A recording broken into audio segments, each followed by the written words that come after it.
الحمد لله نحمده ونستعينه ونستغفره ونعوذ بالله من شرور أنفسنا ومن سيئات أعمالنا من يهده الله فلا مضل له ومن يضلل فلا هادي له أشهد أن لا إله إلا الله وحده لا شريك له وأشهد أن محمدا عبده ورسوله يا أيها الذين آمنوا اتقوا الله حق تقاته ولا تموتن إلا وأنتم مسلمون سبحانك لا علم لنا إلا ما علمتنا إنك أنت العليم الحكيم رب اشرح لي صدري ويسر لي أمري اللهم علمني ما ينفعني وانفعني بما علمتني وزدني علما اللهم اغفر لجميع المؤمنين والمؤمنات والمسلمين والمسلمات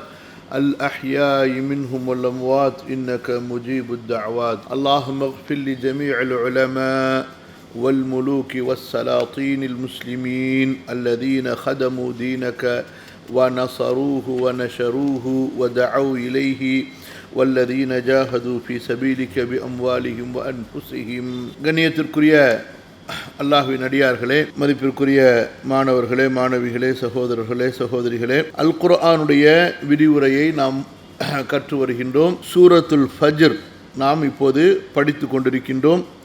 இன்ஷா அல்லாஹ் இன்று 15வது வசனத்திலிருந்து நாம் படிக்க இருக்கின்றோம் இன்ஷா அல்லாஹ். ஃபஅம்மல் இன்சானு இதா மப்தலாஹு ரப்புஹு ஃபஅம்மல் இன்சானு இதா மப்தலாஹு ரப்புஹு ஃபஅக்ரமஹு வநஅமஹு فيقول ربي أكرمن وأما إذا ما ابتلاه فقدر عليه رزقه فيقول ربي أهانن كلا بل لا تكرمون اليتيم ولا تحاضون على طعام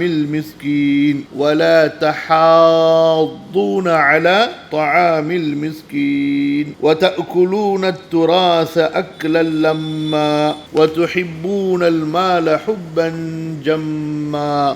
அதாவது ஆக இதற்கு பிறகு செய்தி என்னவென்றால் அதோட அம்மா ஃபஅம்மா ஆக இந்த மேற்கூறப்பட்ட செய்திகளை சொல்லப்பட்டதற்கு பிறகு உங்களுக்கு என்ன செய்தி சொல்லப்படுகிறது என்றால், உங்களுக்கு எதன் பக்கம் கவனம் ஊட்டப்படுகிறது என்றால் அல் இன்சான் மனிதன். நம்ம ஏற்கனவே பல பாடங்களில் அல் குர்ஆனை படிக்கும்போது சொல்லி இருக்கிறோம். அல் இன்சான் என்று பொதுவாக சொல்லப்படும் போது அந்த இடத்தில் நம்பிக்கை கொள்ளாத மனிதர்களை பற்றி அங்கே குறிப்பிடப்படும். அவர்களுடைய பண்புகளை பற்றி, பொதுவாக மனிதர்கள் எப்படி இருப்பார்கள், அவர்களுக்கு ஈமான் என்ற ஹிதாயத்து கிடைக்கவில்லை என்றால், இஸ்லாம் என்ற அந்த ஒளி நற்பாக்கியம் கிடைக்கவில்லை என்றால், மனிதர்களுடைய பண்பாடுகள், குணங்கள் அவர்களுடைய இறைவனோடு எப்படி இருக்கும் என்பதை அல்லாஹு தஆலா சொல்வான். ஃபஅம்மல் இன்சானு ஆக என்ன செய்தி சொல்லப்படுகிறது என்றால் மனிதன்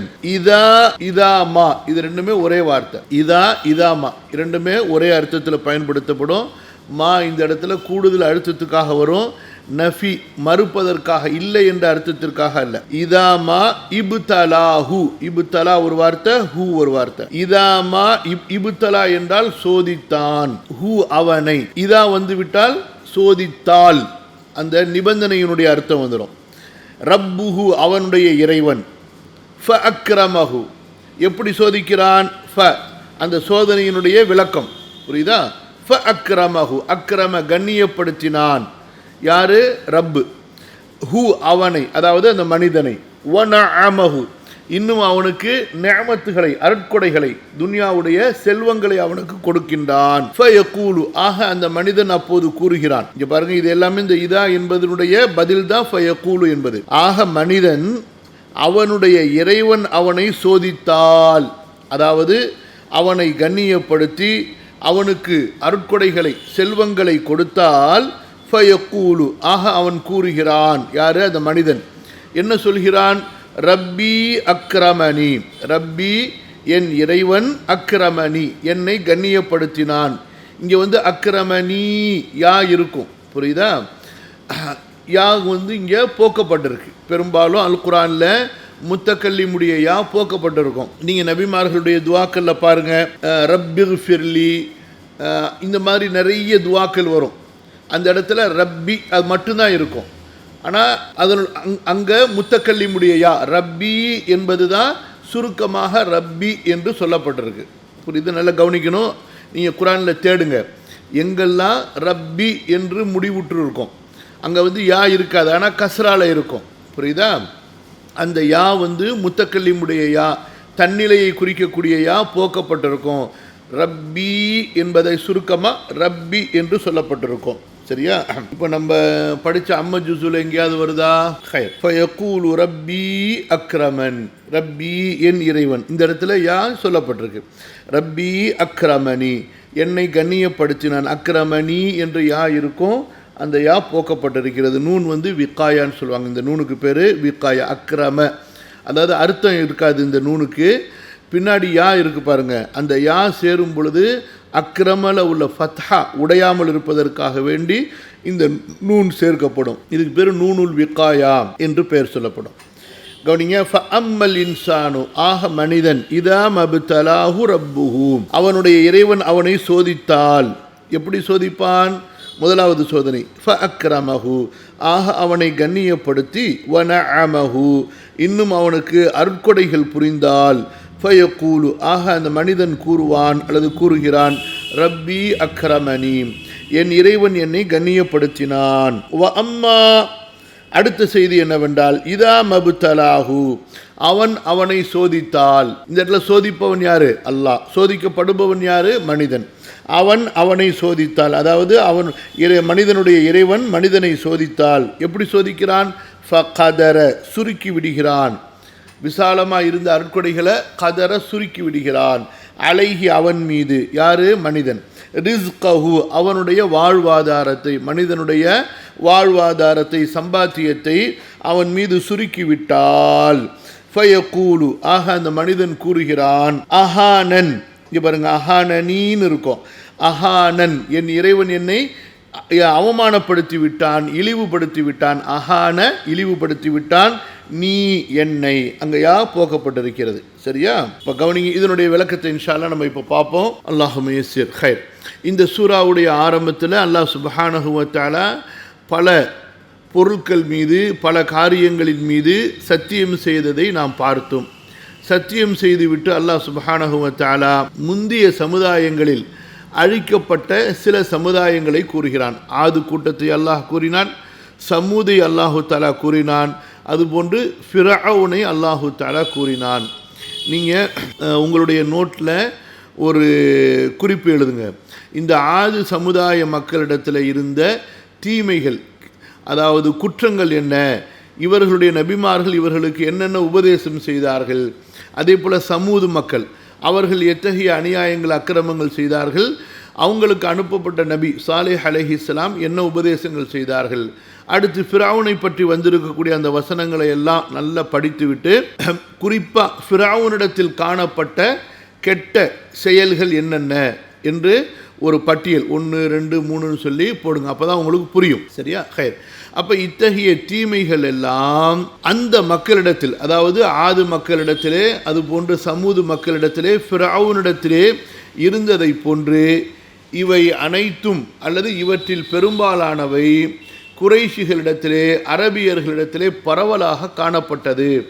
சிலை வணக்க வழிபாடு, அதுபோன்று மக்கள் மீது அநியாயங்கள் செய்வது, அக்கிரமங்கள் செய்வது, அடிச்சாட்டியங்கள் செய்வது, கொடுமைகள் செய்வது, நபிமார்களை மறுப்பது, அல்லாஹுவை எதிர்த்து பேசுவது, இப்படிப்பட்ட தீமைகள் எல்லாம் இந்த குறைஷிகளிடத்திலே இருந்தன.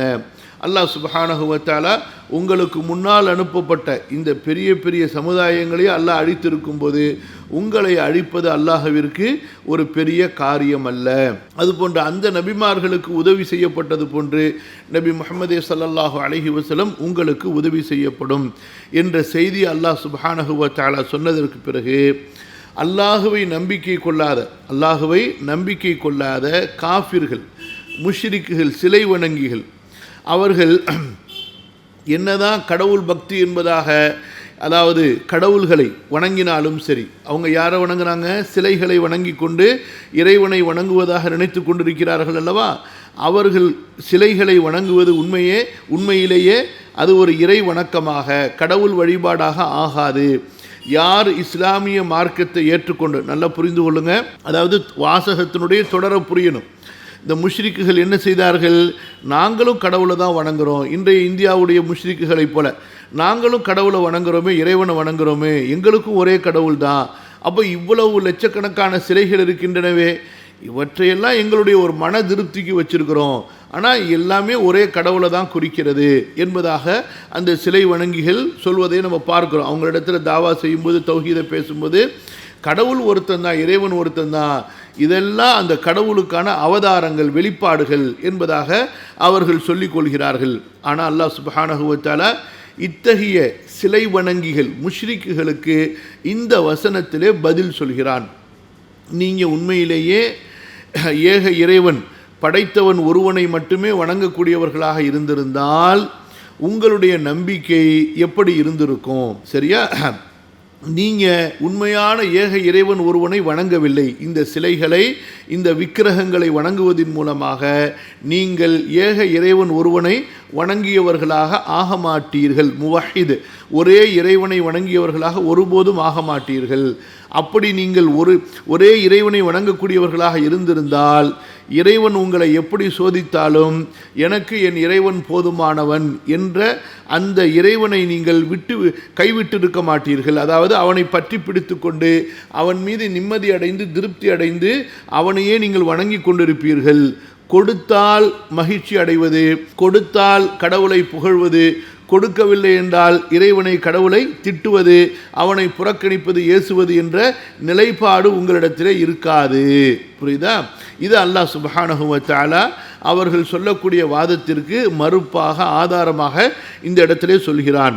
இன்று இந்த நிலைப்பாடு முஸ்லிம்களிலும் கூட, யாரிடத்தில் அல்லாஹுடைய சிஃபாத்துகளுடைய நம்பிக்கை, அல்லாஹுடைய இபாதத்திலே அவர்கள் மறுமையை தேடவில்லையோ, அல்லாஹுவை அல்லாஹுவிற்காக வணங்கவில்லையோ, கவனிங்க, வார்த்தையை கவனிக்கணும், அல்லாஹுவை அல்லாஹுக்காக வணங்காமல் உலகத்துக்காக வணங்கி கொண்டிருந்தார்களோ அவர்களும் இந்த ஒரு குணத்தில் தான் இருப்பார்கள். அதாவது முஷ்ரிக்குகளுடைய குணம் என்னவோ அந்த குணத்தில் தான் அவர்களும் இருப்பார்கள். அல்லாஹ் பாதுகாக்கணும். அது என்ன குணம்? அல்லாஹ் கொடுத்து கொண்டே இருக்கும்போது அல்லாஹ் என்னை ரொம்ப நல்லா வைத்திருக்கிறான், அல்லாஹ் என்னை கவனித்து கொண்டே இருக்கிறான், அல்லாஹ் எனக்கு எந்த குறையும் வைக்கவில்லை, இப்படியாக அல்ஹம்துலில்லாஹ் என்று சொல்லி அல்லாஹ்வை புகழ்ந்து கொண்டே இருப்பார்கள். எங்கே சில நேரங்களில் அவர்களுடைய வாழ்வாதாரத்துக்கு பிரச்சனை வருமோ அல்லது அவர்களுடைய உயிர் பொருளிலே நஷ்டங்கள் ஏதாவது ஏற்படுமோ உடனே அவர்கள் அல்லாஹுவை ஏச ஆரம்பித்து விடுவார்கள். அல்லாஹ், நான் உனக்கு என்ன குறை செய்தேன்? நான் தொழுதனே, நோன்பு வைத்தனே, நீ என்னை கைவிட்டுட்டியே, எனக்கு இவ்வளோ பெரிய நஷ்டத்தை கொடுத்துட்டியே, எனக்கு இவ்வளோ பெரிய கஷ்டத்தை கொடுத்துட்டியே, எனக்கு எங்கள் வீட்டில் இவ்வளோ பெரிய ஒரு மௌத்தை கொடுத்துட்டியே, இந்த சின்ன வயசில் என் பையன் மௌத்தா போயிட்டானே, என் பிள்ளை மௌத்தா போய்விட்டாலே, என்னுடைய மனைவி மௌத்தா போயிட்டாலே, உனக்கு கண் இல்லையா, உனக்கு தெரியலையா, நான் செஞ்ச நன்மையெல்லாம் எதுக்கு உனக்கு, நீ இல்லை இந்த மாதிரியாக அல்லாஹ் பாதுகாக்க வேண்டும். அல்லாஹுவை குறை சொல்ல ஏச ஆரம்பித்து விடுவார்கள். ஸோ உண்மையிலேயே இவர்கள் அல்லாஹுவை அல்லாஹுவிற்காக வணங்கவில்லை, அல்லாஹுவை துன்யாவுக்காக வணங்கினார்கள். எனவே இவர்கள் துன்யாவை வணங்கியது போன்றுதான், காசு பணத்தை வணங்கியது போன்றுதான். எப்போது கஷ்டங்கள் வந்ததோ இவர்கள் அல்லாஹுவை விட்டு முகம் திருப்பி கொண்டார்கள், அல்லாஹுவை ஏசிவிட்டார்கள். புரியுதா? ஹைர். இப்போ இதுதான் இந்த வசனத்தில் சொல்லப்படக்கூடிய இந்த கருத்தினுடைய நம்ம தெரிந்து கொள்ள வேண்டிய முக்கியமான விளக்கம்.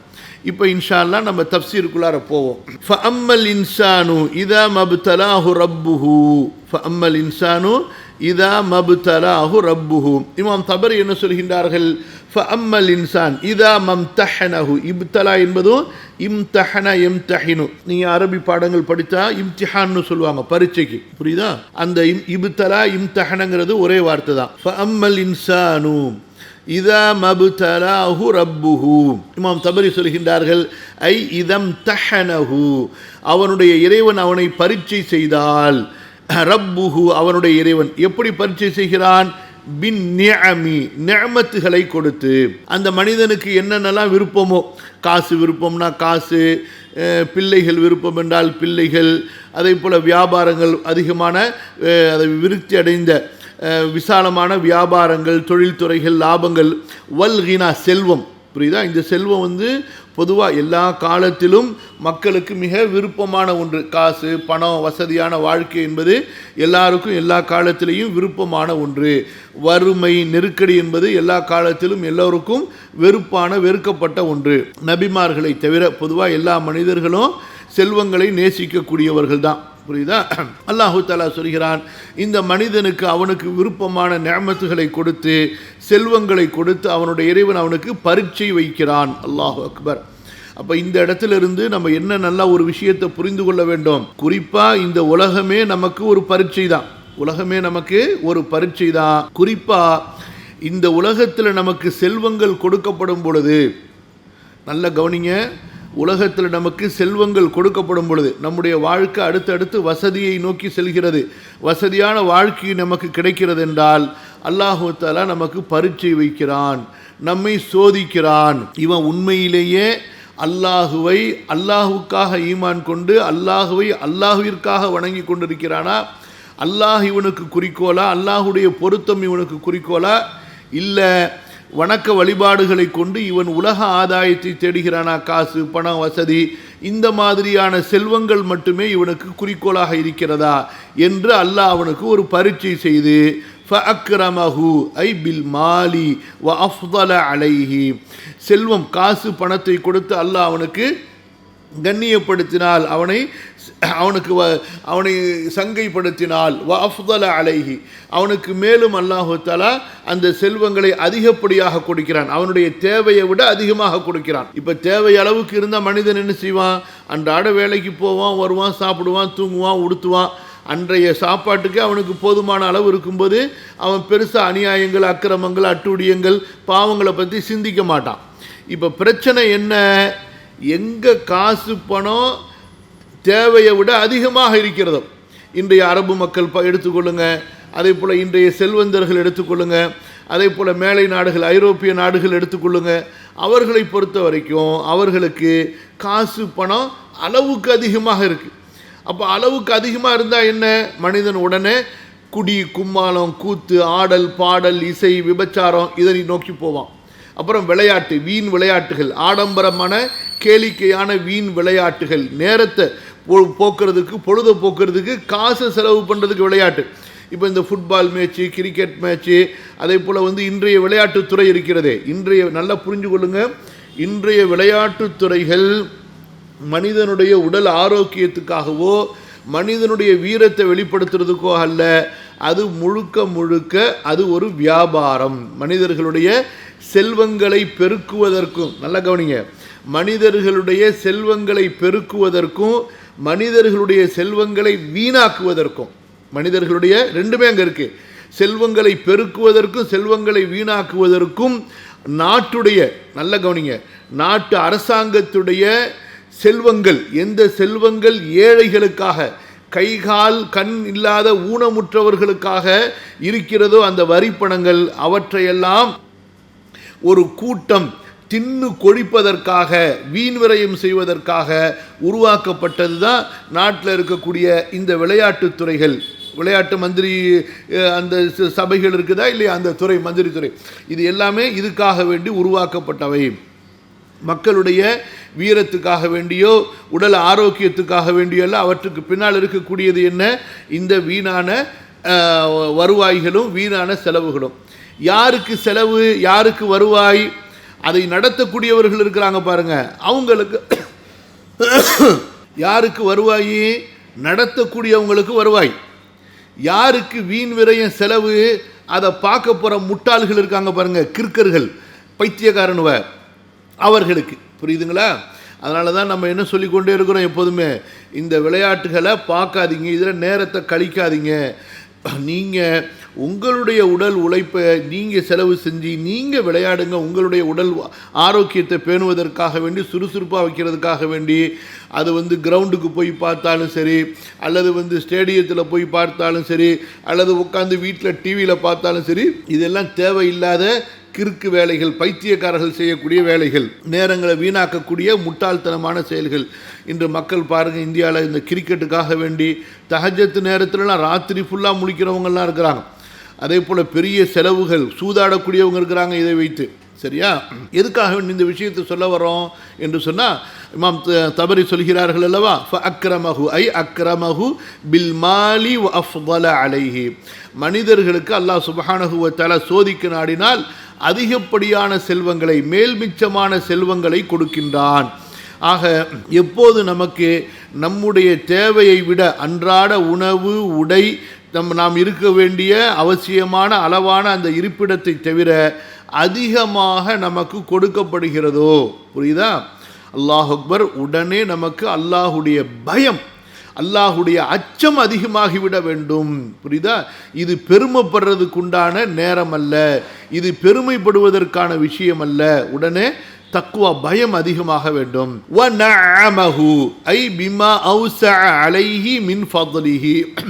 தன்னுடைய அருளிலிருந்து அந்த மனிதனுக்கு அல்லாஹ் விசாலமாக கொடுத்தான் அல்லவா, அதை கொண்டு அந்த மனிதனுக்கு இறைவன் அருட்கொடை புரியும் போது ஃபயகூல், அந்த மனிதன் சொல்கிறான். கால யகூலு, கால சொன்னான், கால கால ரசூலுல்லான்னு படிக்கிறீங்களா ஹதீஸில்? அதான் ஃபயகூலு, அந்த மனிதன் கூறுவான், ரப்பி, என் இறைவன், அக்ரமணி, என்னை அவன் கண்ணியப்படுத்தி விட்டான். யகூலுடைய ஃபாயில் யாரு? அந்த மனிதன். ஃபயஃப்ரஹு பிதாலிக, இவற்றை கொண்டு அந்த மனிதன் சந்தோஷப்படுகிறான். பெருமை, ஃபரஹ். ஃபரஹ் என்று சொன்னால் ரெண்டு விதமான ஃபரஹ் இருக்குது. ஒன்று என்ன? ஆணவத்தோடு கூடிய பெருமை. இது அல்லாஹு தஆலா கண்டிக்கிறான் குர்ஆன்ல. இன்னஹு லஃபரிஹுன் ஃபகூர், மனிதன் பெருமை அடித்துக் கொண்டு ரொம்ப ஆனந்தப்படுகிறான். செருக்கோட, பத்தியா என்கிட்ட என்ன இருக்குது பத்தியா, நான் எவ்வளோ பெரிய கார் வச்சிருக்கேன்னு பத்தியா, என்னுடைய வீடு எவ்வளோ பெருசு இருக்குது பத்தியா, என்னிடத்துல எவ்வளோ செல்வம் இருக்குது பத்தியா, என்னுடைய பேங்க் பேலன்ஸ் எவ்வளோ இருக்குது பத்தியா. ஸோ இந்த மாதிரியான ஒரு தற்பெருமையோடு தன்னைத்தானே பெரியவனாக கருதி கொண்டு ஏற்படக்கூடிய ஒரு விதமான அந்த பெருமிதம், அதற்கு தான் அரபியில் ஃபரஹ் என்று சொல்லப்படும். சில நேரங்களில் இது ஆகுமான மகிழ்ச்சிக்கும் சொல்லப்படும். ஃபபிதாலிக ஃபல்யஃப்ரஹு ஹுவ கைரும் மிம்மா யஜ்மஊன், குர்ஆனை கொண்டு நீங்கள் சந்தோஷப்படுங்கள் என்று அல்லாஹ் சொல்கிறான் அல்லவா, மகிழ்ச்சி அடையுங்கள் என்று. அப்போ நல்லதை கொண்டு சந்தோஷப்படுவது ஒன்று இருக்கிறது, இன்னொன்று கெட்டதை கொண்டு சந்தோஷப்படுவது. ஃபயஃப்ரஹு பிதாலிக வ யுஸர்ரு பிஹி வ யகூலு ரப்பி அக்ரமனி பிஹாதிஹில் கராமதி. ஆக அந்த மனிதன் என்ன சொல்கிறான்? இப்படியெல்லாம் மகிழ்ச்சி அடைந்து சந்தோஷப்பட்டு விட்டு அவன் குதூகலமாகி விட்டு சொல்கிறான், என் இறைவன் என்னை ரொம்ப கண்ணியமாக வைத்திருக்கிறான், எனக்கு இவ்வளோ பெரிய கண்ணியத்தை எல்லாம் இறைவன் கொடுத்திருக்கிறான் என்பதாக அவன் சொல்கிறான். அல்லாஹும்ம யஸ்ஸிர். வ அம்மா இதா மப்தலாஹு ஃபகதர அலைஹி ரிஸ்கஹு ஃபயகூலு ரப்பி அஹானன். இமாம் தபரி சொல்கிறார்கள், ஐ இதம் தஹனஹு ரப்புஹு பில் ஃபக்ரி, அவனுடைய இறைவன் அவனை ஃபக்ர், வறுமையை கொண்டு சோதித்தால், ஃபகதர அலைஹி ரிஸ்கஹு, என்ன செய்கிறான்? யகுல் ஃபதையக அலைஹி ரிஸ்கஹு, அவனுடைய வாழ்வாதாரத்தை அந்த மனிதனுக்கு அவன் நெருக்கடியாக ஆக்கிவிடுகிறான். வகத்தரஹு, அதை சுருக்கி விடுகின்றான். உதாரணத்துக்கு ஒரு 4 கடை இருந்தது, அல்லாஹு தஆலா அதை சுருக்கிட்டான், ஒரு கடையாயிருச்சு. சில நேரங்கள் அந்த ஒரு கடையும் போய் இவனே ஒரு வேலைக்கு போகிற மாதிரி கூட ஆகிடலாம். ஸோ இப்படியாக அல்லாஹ் சுப்ஹானஹு வ தஆலா அவனுடைய வாழ்வாதாரங்களை அவனுக்கு நெருக்கடியாக ஆக்கிவிட்டால், இது ரெண்டு மாதிரி இருக்குது. ஒன்று, ஏற்கனவே வசதியாக இருந்ததற்கு பிறகு வறுமையின் பக்கம் திருப்பப்படுவது, அப்படியும் இருக்கலாம். அல்லது வசதியே இவனுக்கு ஆரம்பத்திலிருந்தே கொடுக்கப்படாமல் வறுமையிலேயே வைத்திருப்பது, இப்படியும் இருக்கலாம். ரெண்டு மாதிரியும் இருக்கலாம்.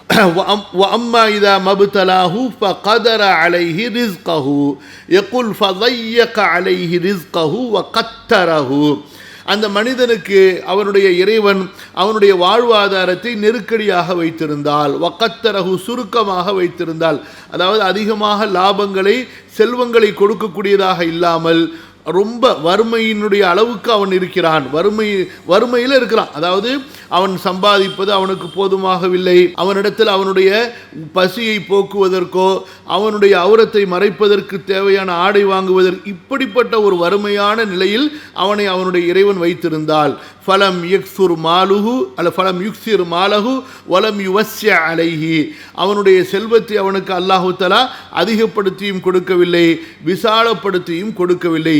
இப்படிப்பட்ட ஒரு நிலையில் ஒரு மனிதனை இறைவன் வைத்திருந்தால் ஃபயக்கூலு ரப்பி அஹானன், ஃபயக்கூலு தாலிகல் இன்சான், அந்த மனிதன் என்ன சொல்கிறான் அப்போது? ரப்பி அஹானனி, என் இறைவன் என்னை அதல்லனி பில் ஃபக்ரி, வறுமையை கொண்டு என்னை இழிவுபடுத்தி விட்டான், வறுமையை கொண்டு அவன் என்னை இழிவுபடுத்தி விட்டான். வலம் யஷ்குரில்லாஹ அலா மா வஹப லஹு மின் சலாமத்தி ஜவாரிஹிஹி வ ரிஸ்கிஹி வ மின் சலாமத்தி ரிஸ்கிஹி வ ரஸகஹு மினல் ஆஃபியத்தி ஃபி ஜிஸ்மிஹி. அல்லாஹு தஆலா இவனுக்கு கொடுத்திருக்கக்கூடிய, இந்த மனிதனுக்கு கொடுத்திருக்கக்கூடிய உடல் ஆரோக்கியம், இவனுடைய உடலில் இருக்கக்கூடிய ஆரோக்கியம், கை கால் கண் சலாமத்தாக இருக்கிறது, இதையெல்லாம் அவன் நிஅமத்தாக நினைத்து பார்க்கவில்லை.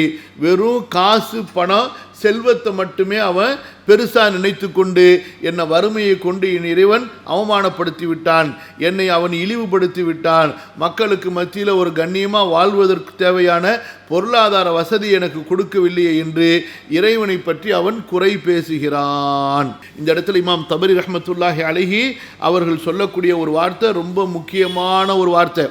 என்ன சொல்கிறார்கள்?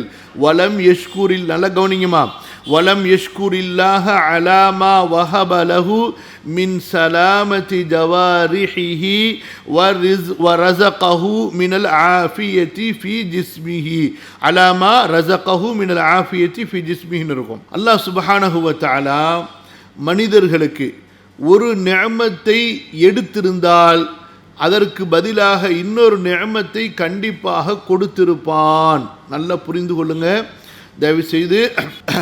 மனிதர்களுக்கு ஒரு நிஅமத்தை எடுத்திருந்தால் கண்டிப்பாக இன்னொரு நிஅமத்தை அவன் கொடுத்திருப்பான். அல்லாஹ் சுப்ஹானஹு வ தஆலா கொடுத்த நிஅமத்திற்கு நன்றி செலுத்த வேண்டும். அல்லாஹு தஆலா எடுத்த நிஅமத்திலே நாம் பொறுமையாக இருக்க வேண்டும். அல்லாஹ் எடுத்த நிஅமத்திற்காக அல்லாஹுவை குறை சொல்லாமல் அவன் இதற்கு பதிலாக இப்பொழுதோ அல்லது அடுத்தோ நமக்கு கொடுக்க போகக்கூடிய அந்த நிஅமத்துகளை கொண்டு அல்லாஹுவின் மீது நாம் திருப்தி கொள்ள வேண்டும்.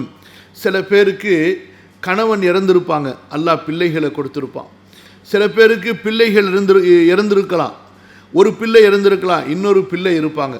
இப்படி தான் இந்த துன்யாவில். சில பேருக்கு கண்கள் இருக்காது ஆனால் கைகள் இருக்கும், சில பேருக்கு கைகள் இருக்காது கண்கள் இருக்கும், சில பேருக்கு அல்லாஹ் சுப்ஹானஹு வ தஆலா கை கால் கண் எல்லாம் சலாமத்தாக கொடுத்துருப்பான் ஆனால் வாழ்க்கையில் சில நெருக்கடிகள் இருக்கும்.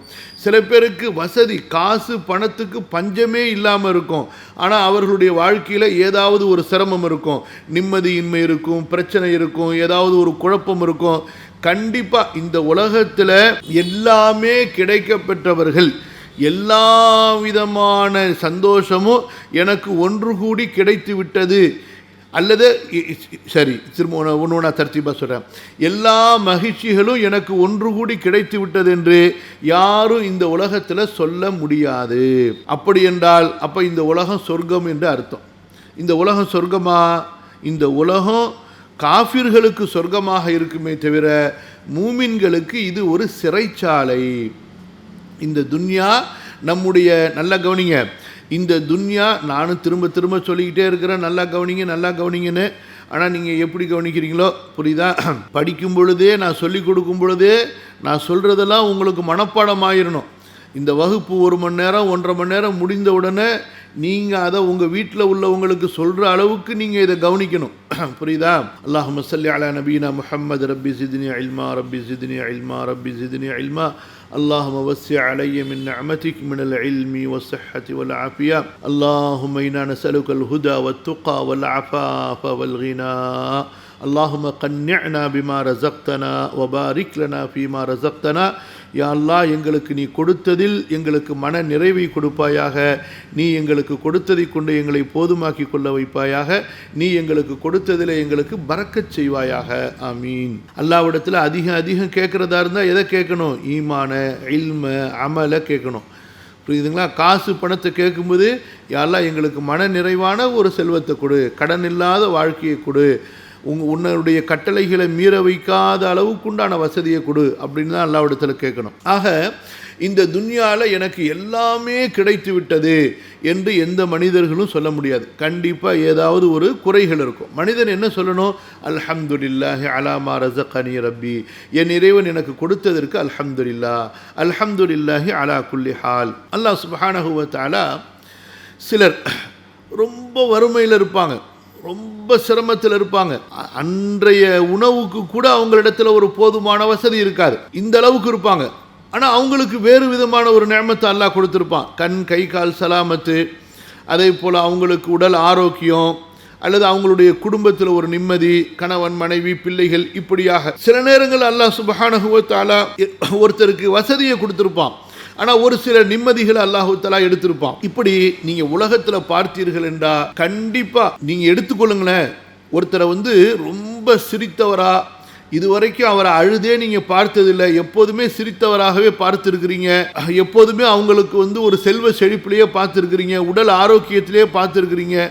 அவங்களிடத்துல தனிமையில் உட்காந்து உங்களுடைய வாழ்க்கை ரொம்ப சந்தோஷத்தில் தான் போயிட்டுருக்கா, உங்களுக்கு ஏதாவது கவலை இருக்கா இல்லையா, நான் உங்களை கவலையுற்றதாகவே, நீங்கள் கவலையுற்றதாகவே நான் உங்களை பார்த்ததில்லையே அப்படின்னு அவங்கள்ட்ட தனிமையில் உட்கார்ந்து சும்மா ஒரு சின்ன ஒரு வார்த்தையை அப்படி விட்டு பாருங்களேன். அவர் கதையாக சொன்ன ஆரம்பித்த உடனே, எப்பா அல்ஹம்துலில்லாஹ், நானே பரவாயில்லப்பா, இவருக்கு அல்லாஹ் நீ எனக்கு கொடுத்த நேமத்தை எவ்வளோ பெருசுப்பா, அல்ஹம்துலில்லாஹ்னு சொல்லி ஓடி போயிடுவீங்க. இதுதாங்க இந்த துன்யாவில் அக்கறைக்கு இக்கரை பச்சைன்னு சொல்லி ஒரு தமிழில் ஒரு வார்த்தை சொல்லுவாங்கல்ல. நாம் பிறரை பார்த்து அவர் ரொம்ப சந்தோஷமாக இருக்காருன்னு நினைப்போம், அவர் நம்மை பார்த்து நம்ம ரொம்ப சந்தோஷமாக இருக்காருன்னு நினைப்பாங்க. ஆனால் ரெண்டு பேரையும் தனியாக உட்கார வச்சு கேட்டாதான் யார் அல்லாஹுவை கொண்டு திருப்தி அடைந்தார்களோ அவர்கள் மட்டுமே சந்தோஷமாக இருப்பார்கள். ரதீது பில்லாஹி ரப்பன் வ பில் இஸ்லாமி தீனன் வ பி முஹம்மதிர் ரசூலா. யாருக்கு குர்ஆன் அவர்களுடைய தோழனாக நண்பனாக ஆகிவிட்டதோ அவர்கள்தான் மனதால் சந்தோஷமாக இருப்பாங்களே தவிர, மற்றபடி இந்த துன்யாவுடைய வஸ்துக்களை கொண்டு, அது கணவன் மனைவியாக இருக்கட்டும், பெற்றோர் பிள்ளைகளாக இருக்கட்டும், குடும்பமாக இருக்கட்டும், எல்லாம் ஓரளவுக்கு தான். அதனுடைய ஒரு பக்கம் சந்தோஷமாக இருந்தால் இன்னொரு பக்கம் நமக்கு கவலையாக இருக்கும். அது எல்லாமே இந்த துன்யாவுடைய எல்லா நியமத்துகளுமே தீனை தவிர, அதனுடைய ஒரு பக்கத்தில் மகிழ்ச்சி இருந்தால் இன்னொரு பக்கத்தில் கணவன் இருக்கும். இது பொதுவாக அல்லாஹ் தஆலா குர்ஆனில் தெளிவாக சொல்லிட்டான், இன்னமா அம்வாலுக்கும் வ அவுலாதுக்கும் ஃபித்னா, உங்களுடைய செல்வங்கள், உங்களது பிள்ளைகள் உங்களுக்கு சோதனைகள். இன்னமின் அஸ்வாஜிக்கும் வ அவுலாதிக்கும் அதுவல்லக்கும் ஃபஹதருஹும், உங்களது வாழ்க்கை துணைகளிலும் உங்களது பிள்ளைகளிலும் உங்களுக்கு எதிரிகளும் இருப்பார்கள், நீங்கள் கவனமாக இருங்கள். அதனால நம்ம என்ன செய்யணும்? அல்லாஹ் கொடுத்ததை கொண்டு நம்ம திருப்திப்பட்ட அல்லாஹ்வுக்கு நன்றி செலுத்தணும். அல்லாஹ் எடுத்ததிலே அல்லாஹ் என்ன சொல்கிறான்? அல்லதீன இதா அஸாபத்துஹும் முஸீபத்துன் காலு இன்னா லில்லாஹி வ இன்னா இலைஹி ராஜிஊன் உலாயிக அலைஹிம் ஸலவாத்தும் மிர் ரப்பிஹிம் வ ரஹ்மா வ உலாயிக ஹுமுல் முஹ்ததூன். அந்த மூமின்களுடைய நிலைக்கு நம்ம வந்துடணும். நமக்கு ஒரு சந்தோஷம் அதாவது சில பேர் என்ன நினைத்துக் கொள்கிறார்கள் என்றால், வீட்டில் ஒரு மௌத்து விழுந்தாதான் நம்ம இன்னா லில்லாஹி சொல்லணும் என்று நினைத்துக் கொண்டிருக்கிறார்கள். இது ஒரு தவறான ஒரு புரிதல். ரசூல் ஸல்லல்லாஹு அலைஹி வஸல்லம் விளக்கு அணைந்த போது கூட இன்னா லில்லாஹி வ இன்னா இலைஹி ராஜிஊன் என்று சொன்னார்கள். அதுவும் ஒரு முசீபத்து என்று சொன்னார்கள்.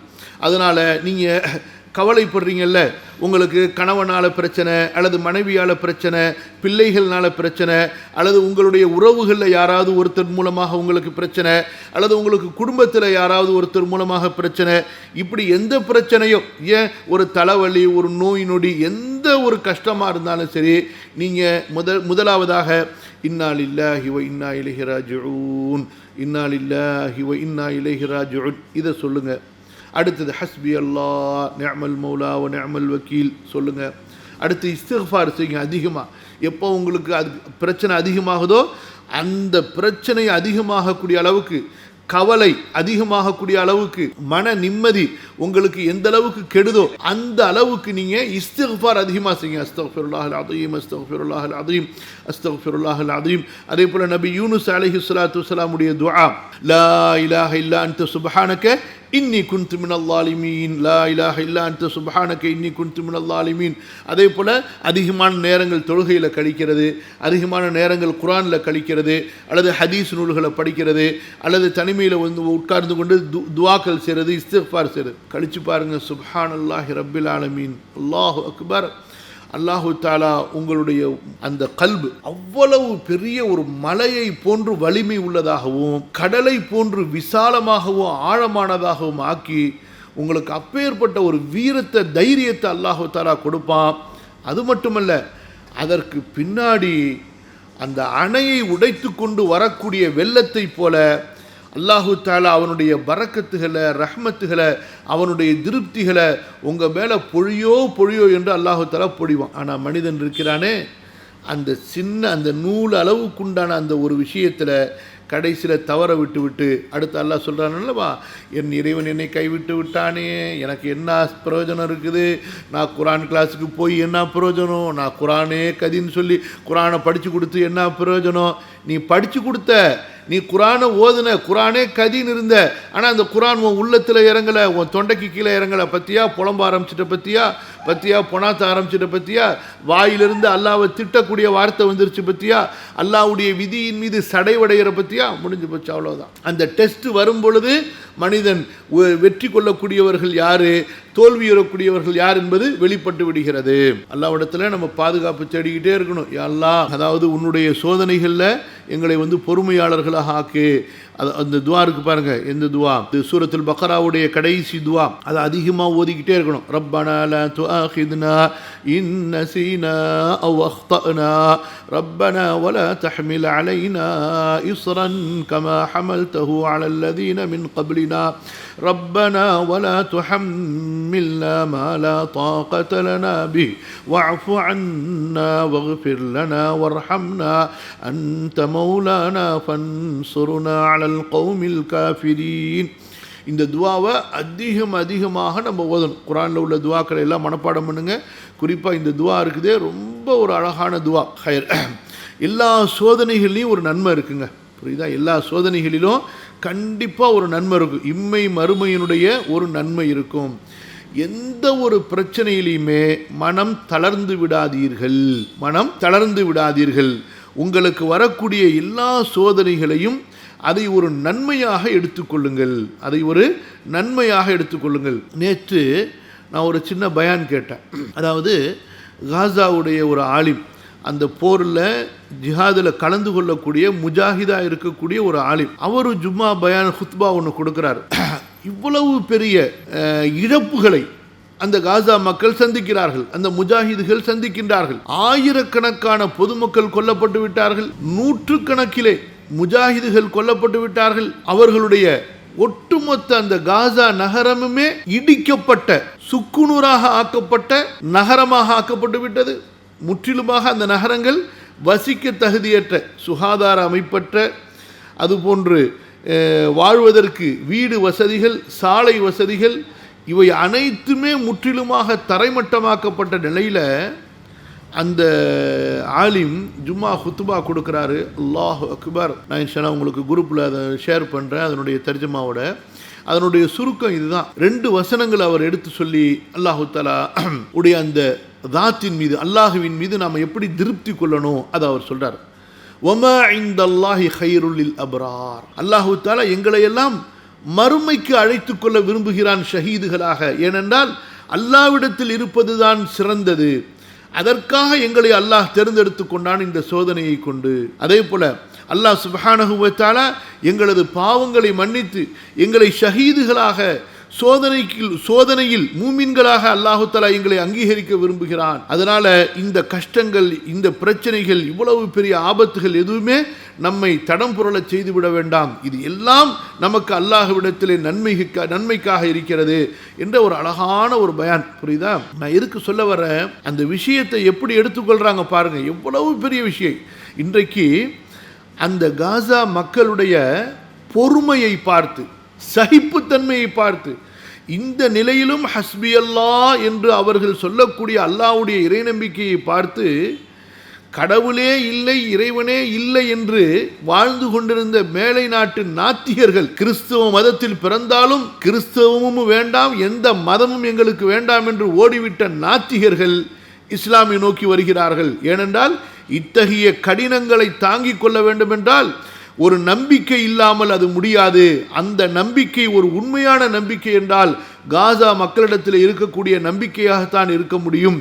உலகத்திலே வேறு எந்த சமுதாயத்திற்கும் இப்படிப்பட்ட ஒரு சூழ்நிலை ஏற்பட்டிருந்தால் அவர்கள் கண்டிப்பாக மனம் தைரியம் இழந்து, அவர்கள் நம்பிக்கை இழந்து தற்கொலைகள் செய்து கொண்டிருப்பார்கள், தங்களை தாங்களே அழித்து கொண்டிருப்பார்கள் என்று அவர்கள் புரிந்து கொண்டு மேலை நாட்டில் இருக்கக்கூடிய அந்த நாத்திகர்கள் இஸ்லாமை நோக்கி வருகிறார்கள்.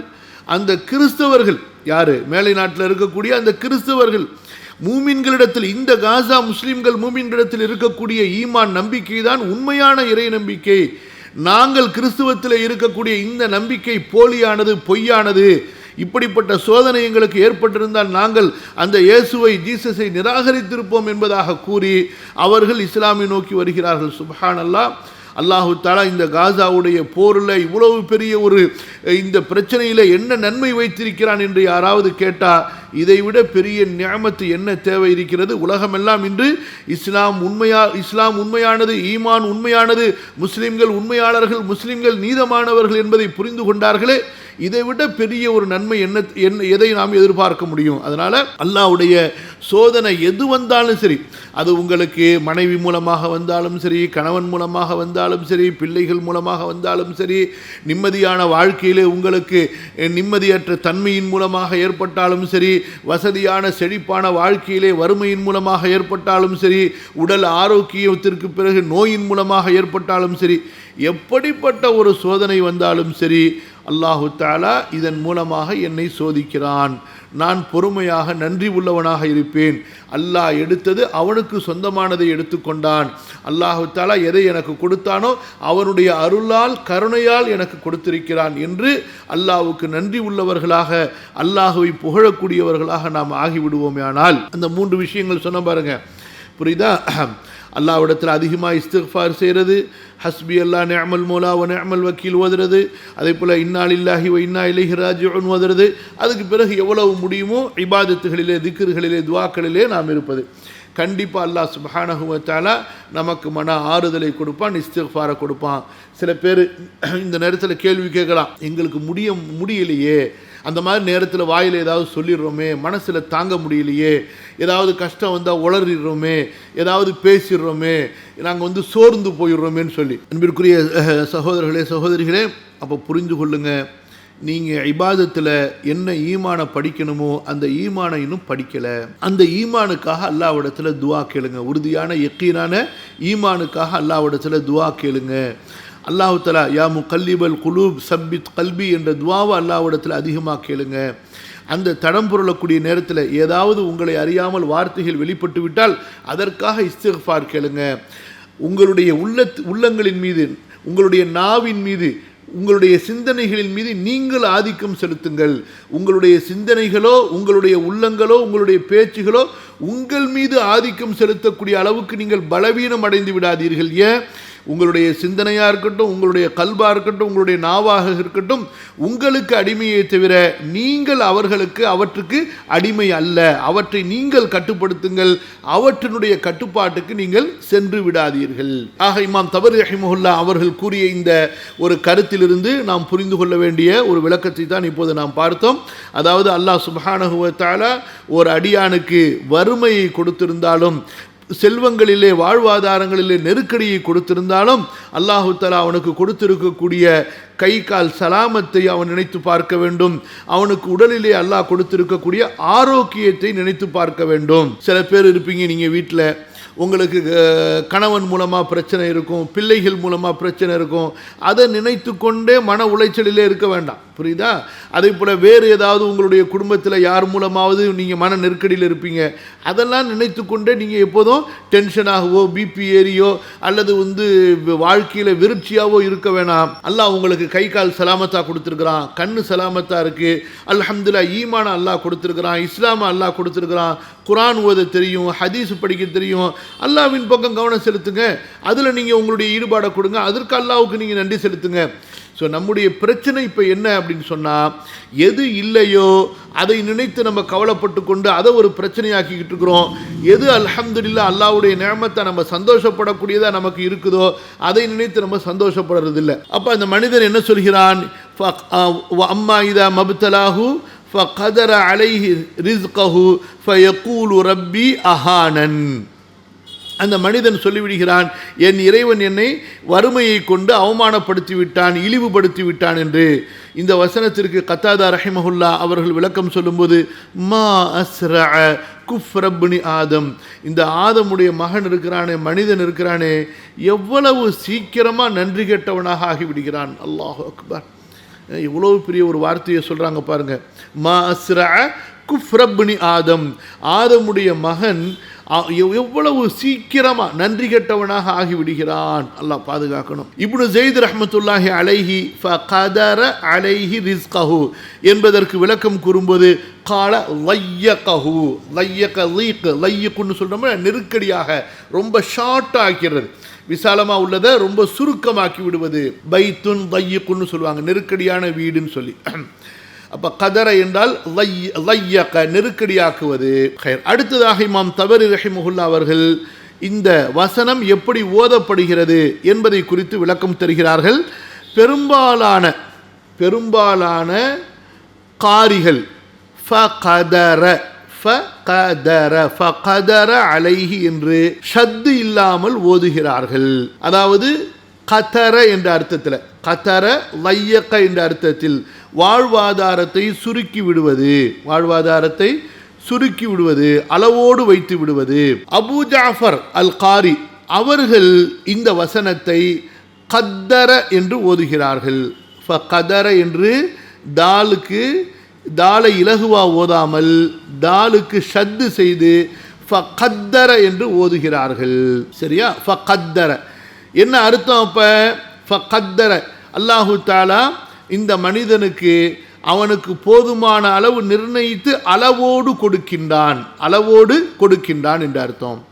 வதுக்கிர நபி அம்ர் இப்னுல் அலா அன்னஹு கான யகுலு கத்தர பிமஅனா யுஅதீஹி மா யக்ஃபீஹி வயகூல் லவ் ஃபஅல ذلك பிஹி மா கால ரப்பி அஹானன். அப்போ மனிதனுக்கு அவனுக்கு போதுமான அளவுக்கு, ரொம்ப விசாலமாக இல்லாமல் வசதியாக இல்லாமல் இந்த அளவு மட்டும் இறைவன் அவனுக்கு கொடுக்கின்றான். இந்த அர்த்தம் கத்தர் என்பது. அப்போ இப்படி கொடுக்கப்படும் பொழுதே அந்த மனிதன் இறைவன் என்னை அவமானப்படுத்தி விட்டான்னு சொல்கிறானே, அப்போ இவனுக்கு இன்னும் வாழ்வாதாரத்தை குறைத்திருந்தால் அவன் என்ன செஞ்சிருப்பான்? உண்மையிலேயே நமக்கு போதுமான அளவு வாழ்க்கை வசதி கிடைத்து விட்டால் நம்ம இந்த மாதிரி சொல்லலாமா? ஒருத்தர் சொல்லலாமா, என் இறைவன் என்னை கவனிக்கவில்லை, என்னை கேவலப்படுத்தி விட்டான், அவமானப்படுத்தி விட்டான் என்று? அல்ஹம்துலில்லாஹ் போதுமான அளவு இருக்கிறதே என்று சந்தோஷப்படணும். அப்போ இது மனிதனுடைய எவ்வளவு பெரிய ஒரு நன்றி கெட்ட தன்மையாக இருக்கிறது. அப்போ 2 விதமான கிராத்து இருக்குது. 2 கிராத்துக்கு உண்டான அர்த்தத்தை சொல்கிறாங்க. இதில் சிறந்த கிராத்து ஃபகதர அலைஹி என்று தாலுக்கு ஷத்து இல்லாமல் ஓதுவது தான் அதிகமான காரிகளுடைய கிராத்து. கத்தர என்று ஷத்து வைத்து ஓதுவது மிக மிக குறைவான காரிகளுடைய கிராத்து. ரொம்ப சரியானது அதிகமான காரிகள் ஓதக்கூடிய கிராத்து தான். கல்லா பல்லா துக்ரிமூனல் யதீம். அல்லாஹ் சுப்ஹானஹு வ தஆலா அடுத்த செய்திக்கு அல்லாஹ் சுப்ஹானஹு வ தஆலா செல்கிறான். கல்லா, ஒருபோதும் அப்படி அல்ல. கல்லா, ஒருபோதும் அப்படி அல்ல. அது என்ன அல்லாஹ் சொல்கிறான்? ஒருபோதும் அப்படி அல்ல என்று எதை அல்லாஹ் மறுக்கிறான்? இமாம் தபரி சொல்கின்றார்கள், சில அறிஞர்கள் சொல்கிறார்கள், அன்கர ஜல்ல சனாவுஹு ஐயகூன சபபு கராமதிஹி, ஐயகூன சபபு கராமதிஹி மன் அக்ரம கஸ்ரத மாலிஹி வ சபபு இஹானதிஹி மன் அஹான கில்லத மாலிஹி. நல்ல கவனிங்க. கல்லா, ஒருபோதும் அப்படி அல்ல. என்ன ஒருபோதும் அப்படி அல்ல? என்ன சொல்கிறார்கள் என்றால் அறிஞர்கள், அல்லாஹு தஆலா யாரை கண்ணியப்படுத்தினானோ அந்த கண்ணியத்துக்கு காரணம் அந்த மனிதனுக்கு அதிகமாக அல்லாஹ் செல்வம் கொடுத்திருப்பது இதுதான் கண்ணியம் என்று நினைத்தீர்கள் அல்லவா? இதுவல்ல கண்ணியம்.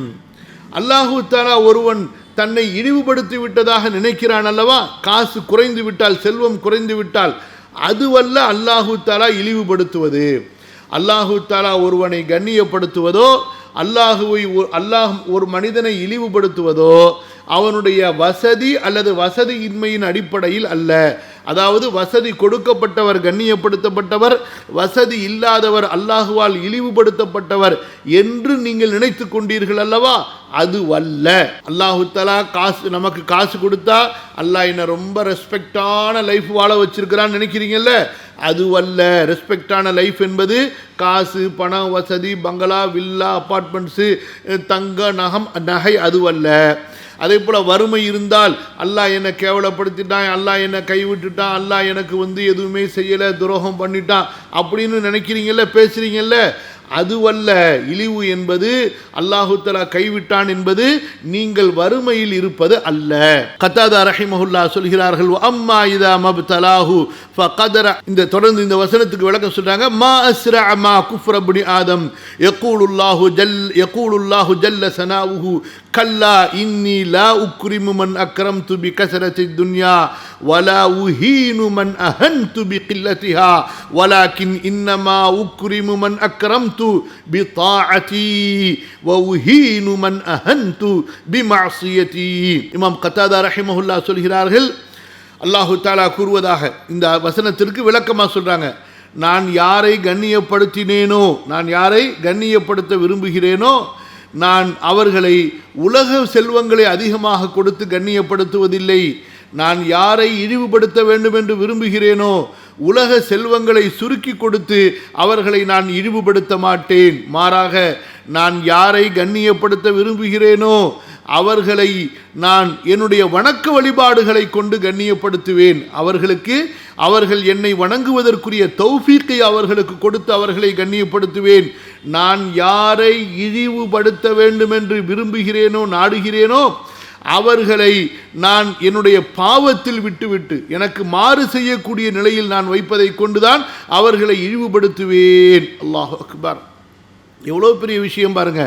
லா உக்ரிமு மன் அக்ரம்து பி கஸரத்தி துன்யா வலா உஹீனு மன் அஹன்து பி கில்லத்திஹா வலாக்கின் இன்னமா உக்ரிமு மன் அக்ரம்து பி தாஅதி வ இன்னமா வ உஹீனு மன் அஹன்து பி மஅசியதி. யாரை நான் கண்ணியப்படுத்த நாடுகிறேனோ அவர்களை நான் கண்ணியப்படுத்துவேன். எதை கொண்டு? பி தாஅதி, என்னுடைய வணக்க வழிபாடுகளை கொண்டு. யாரை நான் இழிவுபடுத்த நாடுகிறேனோ அவர்களை நான் இழிவுபடுத்துவேன் என்னுடைய பாவங்களை கொண்டு. அல்லாஹ் அக்பர். பாவங்களில் கவனிங்க, பாவங்களில் விழுவதுதான், பாவத்தை செய்வதுதான் இழிவு, கேவலம், அவமானம். எது கேவலம் அல்ல, அவமானம் அல்ல, இழிவல்ல? வறுமை இழிவல்ல. அதே போல செல்வம், வசதியான வாழ்க்கை, இது கண்ணியம் இல்லை, அல்லாஹ்வுடைய கண்ணியம் இல்லை. அல்லாஹ்வுடைய கண்ணியம் எது? இபாதத்து செய்வது, குர்ஆன் ஓதுவது, மார்க்க இல்மை கற்பிப்பது, அல்லாஹ்வுடைய இந்த தீனுடைய தொடர்பு, இதுதான் அல்லாஹ்வுடைய கண்ணியம். அப்போ அல்லாஹு தஆலா யாரை கண்ணியப்படுத்த விரும்புகிறானோ அவர்களுக்கு அவனுக்கு கீழ்படியக்கூடிய அருளை கொடுக்கின்றான். யாரை அல்லாஹு தஆலா இழிவுபடுத்த கைவிட்டுவிட நினைக்கிறானோ அவர்கள் அல்லாஹ்விற்கு மாறு செய்யும்படி அல்லாஹ் விட்டு விடுகின்றான். ஒரு சம்பவம் ஒன்று சொல்கிறேன். பொதுவாக இன்றைய முஸ்லீம்களாகிய, நான் சொல்கிறது என்ன மாதிரி பலவீனமானவங்களை சொல்கிறேன். நான் உங்களை நீங்கள்லாம் பெரிய அவுலியாக்கள், அதே போல் பெரிய ஞானிகள், ரொம்ப பெரிய ஒரு ஈமானுடைய தரஜால இருக்கிறீங்க. நான் என்ன மாதிரி ரொம்ப ரொம்ப ரொம்ப ரொம்ப ரொம்ப ரொம்ப கீழே இந்த ஈமானில் கடைசியில் எங்கேயாவது ஒட்டிகிட்டு இருக்குல்ல, அந்த மாதிரி என்ன மாதிரி பாவப்பட்டவங்க 2 பேர் இருப்பாங்கல்ல. நம்ம என்ன நினச்சிக்கிறோம்னு சொன்னால், நம்ம இன்றைக்கி 5 வேளை கரெக்டாக தொழுதுட்டோமா, நம்ம குர்ஆன் ஓதிட்டோமா, சதக்கா கொடுத்துட்டோமா, நம்ம நமக்கு நாமளே ஒரு மார்க் போட்டுருவோம். 100ன்னு போட்டு கீழே 100ன்னு போட்டு மேலே உடனே 100ன்னு போட்டு ஒரு ரவுண்ட் போட்டுப்போம். அப்போ நம்ம 100 பெர்ஃபெக்ட். இப்போ என்ன செய்யணும்? உடனே நான் கேட்குற துவாலாம் உடனே அல்லாஹ் ஏற்றுக்கணும். புரியுதா? நம்பர் 1. அடுத்து என்ன செய்யணும்? என்னை யாரெல்லாம் கஷ்டப்படுத்துகிறாங்களோ, கவலைப்படுத்துகிறாங்களோ, எனக்கு யாரெல்லாம் பிரச்சனை கொடுக்குறாங்களோ அவங்க எல்லாரும் உடனே டப்புன்னு ஹார்ட் அட்டாக்கில் மௌத்தா போயிடணும், அல்லது வெளியே போகும்போது காரில் பைக்கில் அடிபட்டு ரயிலில் அடிபட்டு செத்து போயிடணும். அப்புறம் என்னை யாருமே கோச்சிக்கக்கூடாது. நான் எந்த காரியத்துக்கு போனாலும் உடனே அது நடந்துடணும். எல்லாம் அப்படியே ஒரு கராமத்து லைஃபாகவே அவங்க விரும்புவாங்க. புரியுதா? எல்லாமே பர்ஃபெக்டாக இருக்கணும். தனக்கு எதுவுமே ஏற்பட்டக்கூடாது. இது பொதுவாக வந்து மனிதர்கள் நினைக்கிறது. என்ன மாதிரி பலவீனமானவர்கள்னு வச்சுங்களேன், வந்து நம்ம தொழுதுட்டோம், நம்ம கரெக்டாக இருக்கிறோம், நம்ம எல்லாத்துலேயும் கரெக்டாக இருக்கிறோம், எல்லாம் ஓகே அப்படின்னு சொல்லிட்டு நமக்கு நாம ஒரு மார்க்கை போட்டுக்கிட்டு நம்ம வந்து இப்போ எப்படி ஆயிரும், அல்லாஹ்வுடைய விதியை நம்ம நிர்வகிக்கக்கூடியவங்களும் ஆயிரும். இப்படி தான் நடக்கணும், நமக்கு நாமே முடிவு பண்ணிடுவோம். நம்ம எதை விரும்புகிறோமோ அதெல்லாம் உடனே நடந்துடணும், நம்ம எதெல்லாம் ஆசைப்படுறோமோ அதுவெல்லாம் நமக்கு கிடைத்து விட வேண்டும் என்று நமக்கு நாமே ஒரு முடிவு எடுத்து இப்படி தான் இருக்கணும், அல்லாஹ் என்னோட இப்படி தான் நடந்துக்கணும்னு நம்ம விரும்பும். அல்லாஹ் அக்பர், எந்த அளவு பாயிடுச்சு பாருங்க. அசல்ல ஆகிரத்தில் அல்லாஹ் என்னோடு மன்னிப்போடும் கருணையோடும் நடந்து கொள்ள வேண்டும் என்பது இது பணிவு. துன்யால அல்லாஹ் என்னிடத்துல இப்படித்தான் நடந்துக்கணும்னு விரும்புறது இருக்குதே, இது வந்து திமிரு. ரெண்டுத்துக்கு வித்தியாசம் இருக்கு. ஒன்று என்ன, ஆகிரத்தில் யா அல்லாஹ் நீ என்னோடு மன்னிப்போடும் கருணையோடும் சொர்க்கத்தில் உனது அன்பால் கருணையால் சேர்த்து விடு என்று அல்லாஹ்விடத்தில் ஆசைப்படுவதற்குல இது வந்து பணிவு, பயம். இந்த துன்யால அல்லாஹ் எனக்கு இப்படித்தான் நடக்கணும், அல்லாஹ் எனக்கு இதை தான் செய்யணும், அல்லாஹ் இப்படித்தான் எனக்கு நடக்கணும் என்று விரும்புறதற்குல இது நம்முடைய அறியாமை, இது நம்முடைய அறியாமை, இது நம்முடைய திமிரு. ஏன், எது நமக்கு நன்மை தீமை என்பது நமக்கு தெரியுமா? அல்லாஹ் என்ன சொல்கிறான், அஸான் துஹிப்பு ஷைஅன் வஹுவ ஷர்ருல் லக்கும், நீங்கள் ஒன்றை விரும்புவீர்கள் அது உங்களுக்கு தீமையாக இருக்கும். வஅஸான் தக்ரஹு ஷைஅன் வஹுவ கைருல் லக்கும், நீங்கள் ஒன்றை வெறுப்பீர்கள் அது உங்களுக்கு நன்மையாக இருக்கும். அல்லாஹு யஅலமு வ அன்தும் லா தஅலமூன், அல்லாஹ் தான் அறியக்கூடியவன், நீங்கள் அறிய மாட்டீர்கள். புரியுதா? பொதுவாக மக்களுடைய நிலைமை இப்படி இருக்கு. புரியுதுங்களா? அல்லாஹ் தான் அருள் புரியணுங்க, கருணை காட்டணும். நமக்கு மார்க்கம்னா என்னவென்று தெரியல, ஹதீஸ்னா என்னவென்று தெரியல, நபிமார்களுடைய வரலாறுகளை நம்ம படிக்கிறதே இல்லை, அல்லது படித்திருந்தாலும் மறந்து விட்டோம், அல்லது அவற்றை நம்ம சிந்திப்பதே இல்லை. பெரும்பாலும் இப்படித்தான் இருக்கு. ஒரு சம்பவம் சொல்கிறேன். ஒரு பெரிய வணக்கசாலி, ரொம்ப பெரிய ஒரு இறை வணக்க வழிபாட்டிலேயே முழுமையாக மூழ்கி இருக்கக்கூடியவர், துன்யாவிலிருந்து முற்றிலுமாக தொடர்புகளை அறுத்தவராக, மார்க்க இபாதத்து வணக்கம் வழிபாடு இப்படியாக தன்னை முழுமையாக ஒதுக்கி கொண்டவர். அந்த காலத்தில் அந்த மாதிரி நிறைய பேர் இருந்திருக்கிறாங்க.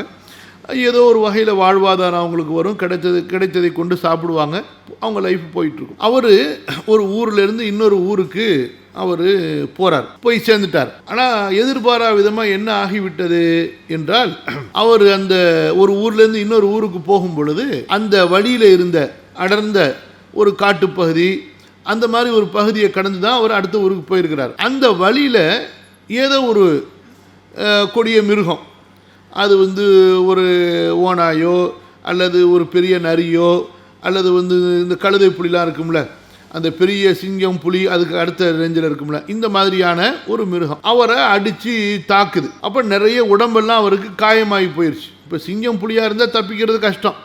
இந்த மாதிரி சின்ன சின்ன அதுக்கு கீழே உள்ள மிருகங்களாக இருந்தால் கொஞ்சம் ஏதோ சண்டை போட்டு மனுஷன் தப்பிச்சு வெளியே வரலாம். அப்போ அந்த மாதிரி அவர் ஊர் வந்து சேர்ந்துடுறாரு.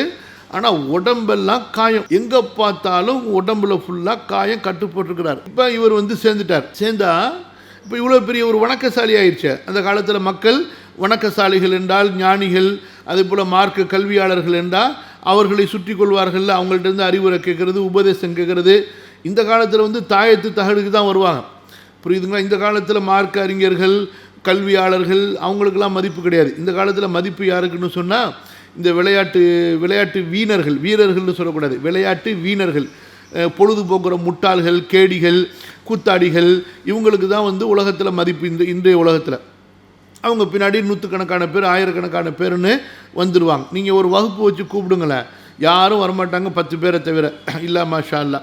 இதே நேரத்தில் எங்கேயாவது ஒரு ஆடல் பாடல் கூத்து கும்மாளன்னு சொல்லுங்கள், நூற்றுக்கணக்கான பேரை போய் அங்கே நிற்கிறாங்க. இப்போ முஸ்லீம்களுடைய நிலைமையும் மாறிக்கிட்டே இருக்குது. அல்லாஹ் தான் பாதுகாக்கணும். அல்லாஹ் நம்மை மன்னிப்பானாக. அல்லாஹு தஆலா நம்மை கல்வியோடு சேர்த்து வைப்பானாக, இபாதத்தோடு சேர்த்து வைப்பானாக.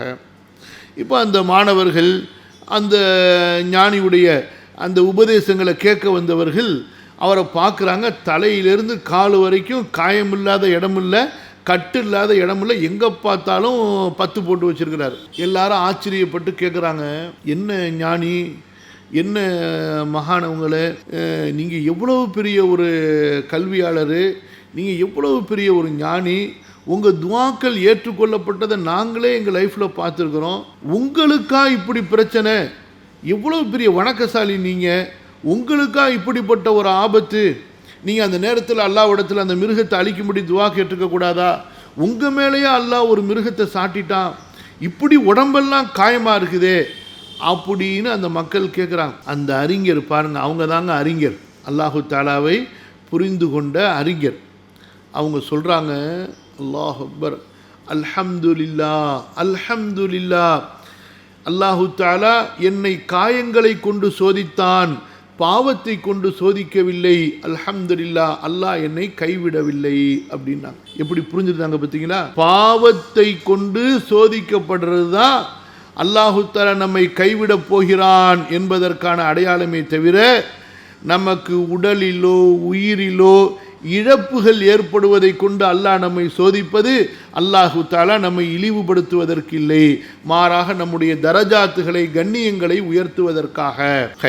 وقال آخرون بل أنكر جل ثناؤه حمد الإنسان ربه على نعمه دون فقره وشكواه الفاقة وقالوا معنى الكلام كلا أي لم يكن ينبغي أن يكون هكذا ولكن كان ينبغي أن يحمده على الأمرين جميعا على الغنى والفقر وأولى القولين في ذلك بالصواب القول الذي ذكرناه عن قتادة لدلالة قوله بل لا تكرمون اليتيم والآيات التي بعدها على أنه إنما أهان من أهان بأنه لا يكرم اليتيم ولا يحض على طعام المسكين وسائر المعاني التي عدد وفي إبانته عن السبب الذي من أجله أهان من أهان الدلالة الواضحة على سبب تكريمه من أكرم وفي تبيينه ذلك عقيب قوله فأما الإنسان إذا ما ابتلاه ربه إلى آخر الآية بيان واضح عن الذي أنكر من قوله ما وصفنا بيان واضح عن الذي أنكر من قوله ما وصفنا وقوله بل لا تكرمون اليتيم يقول تعالى بل إنما أهنت من أهنت من أجل أنه لا يكرم اليتيم فأخرج الكلام على الخطاب فقال بل لستم تكرمون اليتيم فلذلك أهنتكم. இமாம் கத்தாதா ரஹிமஹுல்லாவுடைய ஒரு கருத்தை இப்பொழுது பார்த்தோம். இந்த வசனத்திற்கு வேறு சில அறிஞர்கள் சொல்லக்கூடிய கருத்து என்னவென்றால், மனிதன் எல்லா நிலைமைகளிலும் அல்லாஹுவை புகழ்ந்தவனாக இருக்க வேண்டும். அது அவன் செல்வத்தில் இருந்தாலும் சரி, வறுமையில் இருந்தாலும் சரி. அப்படி இல்லாமல் மனிதன் செல்வ நிலையில் மட்டும் அல்லாஹ் என்னை கண்ணியப்படுத்தியதாகவும் அல்லாஹுவை புகழ்ந்தவனாகவும் இருப்பதும், அந்த மனிதனுக்கு அல்லாஹு தஆலா வறுமையை கொடுக்கும் பொழுது அல்லாஹ் என்னை இழிவுபடுத்தி விட்டான் என்று சொல்வது தவறு. மனிதன் ரெண்டு நிலைமையிலுமே அல்லாஹுவை புகழ்ந்தவனாக இருக்க வேண்டும் என்ற ஒரு கருத்தை சில அறிஞர்கள் சொல்கிறார்கள். இமாம் தபரியுடைய வாசகத்திற்கு என்ன விளக்கம்? அதாவது கல்லா, புரியுதுங்க, கல்லா அதாவது ஒருபோதும் அப்படி அல்ல. அதாவது அல்லாஹு தஆலா மறுக்கிறான். எதை மறுக்கிறான்? மனிதன் அல்லாஹு தஆலா தனக்கு செல்வத்தை கொடுக்கும் பொழுது அல்லாஹுவை புகழ்வதையும், வறுமையில் அல்லாஹுவை புகழாமல் இருப்பதையும், வறுமையை குறித்து முறையிடுவதையும், வறுமையை ஏசுவதையும் அல்லாஹு தஆலா இந்த இடத்துல மறுக்கிறான். இது செய்கிறது சரியல்ல. மாறாக என்ன செய்யணும்? மனிதன் இரண்டு நிலைமைகளிலும் அல்லாஹுவை புகழ்ந்தவனாக இருக்க வேண்டும் என்று அல்லாஹு தஆலா கூறுவதாக இந்த வசனத்திற்கு சில அறிஞர்கள் விளக்கம் சொல்கிறார்கள். இமாம் தபரி ரஹிமஹுல்லா அவர்கள் என்ன சொல்கிறார்கள் என்றால், இந்த இரண்டாவது கருத்து அவ்வளவு ஏற்றமான கருத்தல்ல. இமாம் கத்தாதா ரஹிமஹுல்லா அவர்கள் சொன்ன கருத்து தான் ரொம்ப ஏற்றமான கருத்து. அதாவது அல்லாஹ் உங்களை கண்ணியப்படுத்துகிறான் என்பதை அல்லாஹ் உங்களுக்கு கொடுத்த செல்வத்தை கொண்டு நீங்கள் முடிவு செய்வதும், அல்லாஹ் உங்களை கைவிட்டு விட்டான், இழிவுபடுத்தி விட்டான் என்பதை நீங்கள் வறுமையில் இருப்பதை கொண்டு முடிவு செய்வதும் தவறு. அதை தான் கல்லா என்று அல்லாஹ் மறுக்கிறான். மாறாக அல்லாஹ் உங்களை கண்ணியப்படுத்துவது அல்லாஹுடைய வழிபாடுகளை கொண்டு, அல்லாஹ் உங்களை இழிவுபடுத்துவது அல்லாஹுடைய பாவங்களை கொண்டு. அப்ப நன்மைகளை செய்வது தான் கண்ணியம், பாவங்களை செய்வது தான் இழிவு. காசு பணம் அதிகமாக கிடைப்பது கண்ணியமும் அல்ல, காசு பணம் குறைவது இழிவும் அல்ல. ஏனென்றால் அடுத்து வரக்கூடிய வசனங்களிலே அல்லாஹ் சுப்ஹானஹு வ தஆலா என்ன சொல்கிறான்? அடுத்து வரக்கூடிய வசனங்கள் என்ன? கல்லா பல்லா துக்ரிமுனல் யதீம வலா தஹாதுன அலா தஆமில் மிஸ்கின் வ தஅகுலுன துராஸ அக்லல் லம்மா வ துஹிப்பூனல் மால ஹுப்பன் ஜம்மா. இந்த எல்லா வசனங்களிலும் செல்வம் கொடுக்கப்பட்ட மனிதன் அந்த செல்வத்தை அல்லாஹ்வுடைய பாதையிலே எப்படி பயன்படுத்த வேண்டுமோ அப்படி பயன்படுத்தாமல் பாவத்தில் ஈடுபடுவதைத்தான் அல்லாஹு தஆலா சொல்கிறான். அதனால அல்லாஹு இந்த வசனத்திற்கு கண்ணியத்தை செல்வத்தை கொண்டும் இழிவை வறுமையை கொண்டும் நீங்கள் முடிச்சு போடுறது இருக்குல்ல, அது அல்ல. மாறாக கண்ணியம் என்பது தாஅத்தை கொண்டு, இழிவு என்பது மாசியத் பாவத்தை கொண்டு. அதுதான் இந்த கல்லா என்று மறுப்பது அதை தான் மறுக்கப்படுகிறதே தவிர இந்த ரெண்டாவது சொல்கிறாங்கல்ல கருத்து, அதாவது நீங்கள் செல்வத்தில் அல்லாஹ்வை நன்றி அல்லாஹ்வை புகழ்றதும் வறுமையில் அல்லாஹ்வை ஏசுறதும் அது மறுக்கப்படுகிறது என்ற கருத்து அவ்வளவு ஏற்றமான கருத்தல்ல. லா இலாஹ இல்லா அன்த சுப்ஹானக இன்னி குன்து மினல் ஸாலிமீன். அநேகமாக போது நினைக்கிறேன். இன்ஷா அல்லாஹ் அடுத்து நிறைய ஆயத்துகளுக்கு பல கிராத்துகளையும் இமாம் தபரி ரஹிமஹுல்லா சொல்கிறார்கள். அந்த வசனங்களுக்கு இன்னும் நிறைய கூடுதலான கொஞ்சம் இன்ஷா அல்லாஹ் விளக்கங்களும் நிறைய கருத்துகளும் நம்முடைய நடைமுறை வாழ்க்கையோடு சேர்த்து நிறைய விஷயங்களை பார்க்க வேண்டியிருக்குது. இன்ஷா அல்லாஹ் மணி 11 ஆயிடுச்சு. அல்ஹம்துலில்லாஹ், ஜஸாக்குமுல்லாஹ் ஹைரன். வேறு எதுவும் கேள்விகள் இருந்தால் கேளுங்கம்மா இன்ஷா அல்லாஹ். வலைக்கும் அஸ்ஸலாம் வரஹ்மத்துல்லாஹ். 99 திருநாமங்களை மனனம் செய்தவங்க சொல்றாங்களே சார், அவங்க இப்போ 99 திருநாமங்கள் சொல்லிட்டு ரசூல் ஸல்லல்லாஹு அலைஹி வஸல்லம் கற்று தந்தது. ஆனா இப்போ கொண்டு வந்திருக்காங்க 108 திருநாமங்கள். அது அச்சிடக்கப்பட்டு அது மனனம் செய்யணும். 99 அல்ல 108 அப்படிங்கிறாங்க சார். அது புதுமையான ஒன்றை மார்க்கத்துல கொண்டு வர்றதை ஏற்றுக்கொள்ள முடியுமா, ஆகுமானதா அப்படிங்கறத எனக்கு ஒரு விளக்கம் கொடுக்கும் சார். அல்லாஹும்ம ஸல்லி அலா நபியினா முஹம்மத். அதாவது ஹதீஸில் என்ன வருகிறது, இன்ன லில்லாஹி 99 இஸ்மன் இல்லா வாஹிதத்தன் மிஅத்தன் இல்லா வாஹிதத்தன் மன் அஹ்ஸாஹா தஹலல் ஜன்னா. அல்லாஹ்விற்கு 100 ஒன்றை தவிர 99 திருப்பெயர்கள் திருநாமங்கள் இருக்கின்றன. யார் அவற்றை மன் அஹ்ஸாஹா உறுதி செய்து கொள்வாரோ, மனப்பாடம் செய்து கொள்வாரோ, தெளிவுபடுத்திக் கொள்வாரோ, அறிந்து கொள்வாரோ அவர் சொர்க்கம் நுழைவார். இது மிக மிக சஹீஹான ஹதீஸ். இது போக சுனனு திருமதியில் ஒரு அறிவிப்பு வருகிறது. ஹுவல்லாஹுல் என்று ஆரம்பிக்கக்கூடிய அந்த அல்லாஹ்வுடைய திருப்பெயர்களை உடைய அந்த அறிவிப்பு. ஹுவல்லாஹுல் லதீ லா இலாஹ இல்லா ஹுவ அல் காலிகுல் மாலிகுல், அந்த என்ன வரும், அது இங்கே வர்றா, ஹுவல்லாஹுல் வாஹிதுஸ் ஸமதுல் அவ்வலுல் ஆஹிருல் லாஹிருல் பாத்தினுல் காலிகுல் பாரிஉ அல் முஸவ்விருல் மலிகுல் ஹக்குஸ் ஸலாமுல் முஃமின். சரிங்களா? ஸோ இந்த அறிவிப்பை பற்றி இமாம் திருமதி ரஹ்மத்துல்லாஹி அலைஹி இது ஹதீஸுன் கரீபுன்னு சொல்கிறாங்க. அதே போல் இந்த ஹதீஸு அபூ ஹுரைரா ரலியல்லாஹு அன்ஹு அவர்கள் மூலமாக சில வழிகளில் அறிவிக்கப்பட்டிருக்கின்றன. ஆனால் சரியான சனதுடைய அறிவிப்புகளாக இந்த செய்திகள் அறிவிக்கப்படுவதை நாங்கள் அறியவில்லை.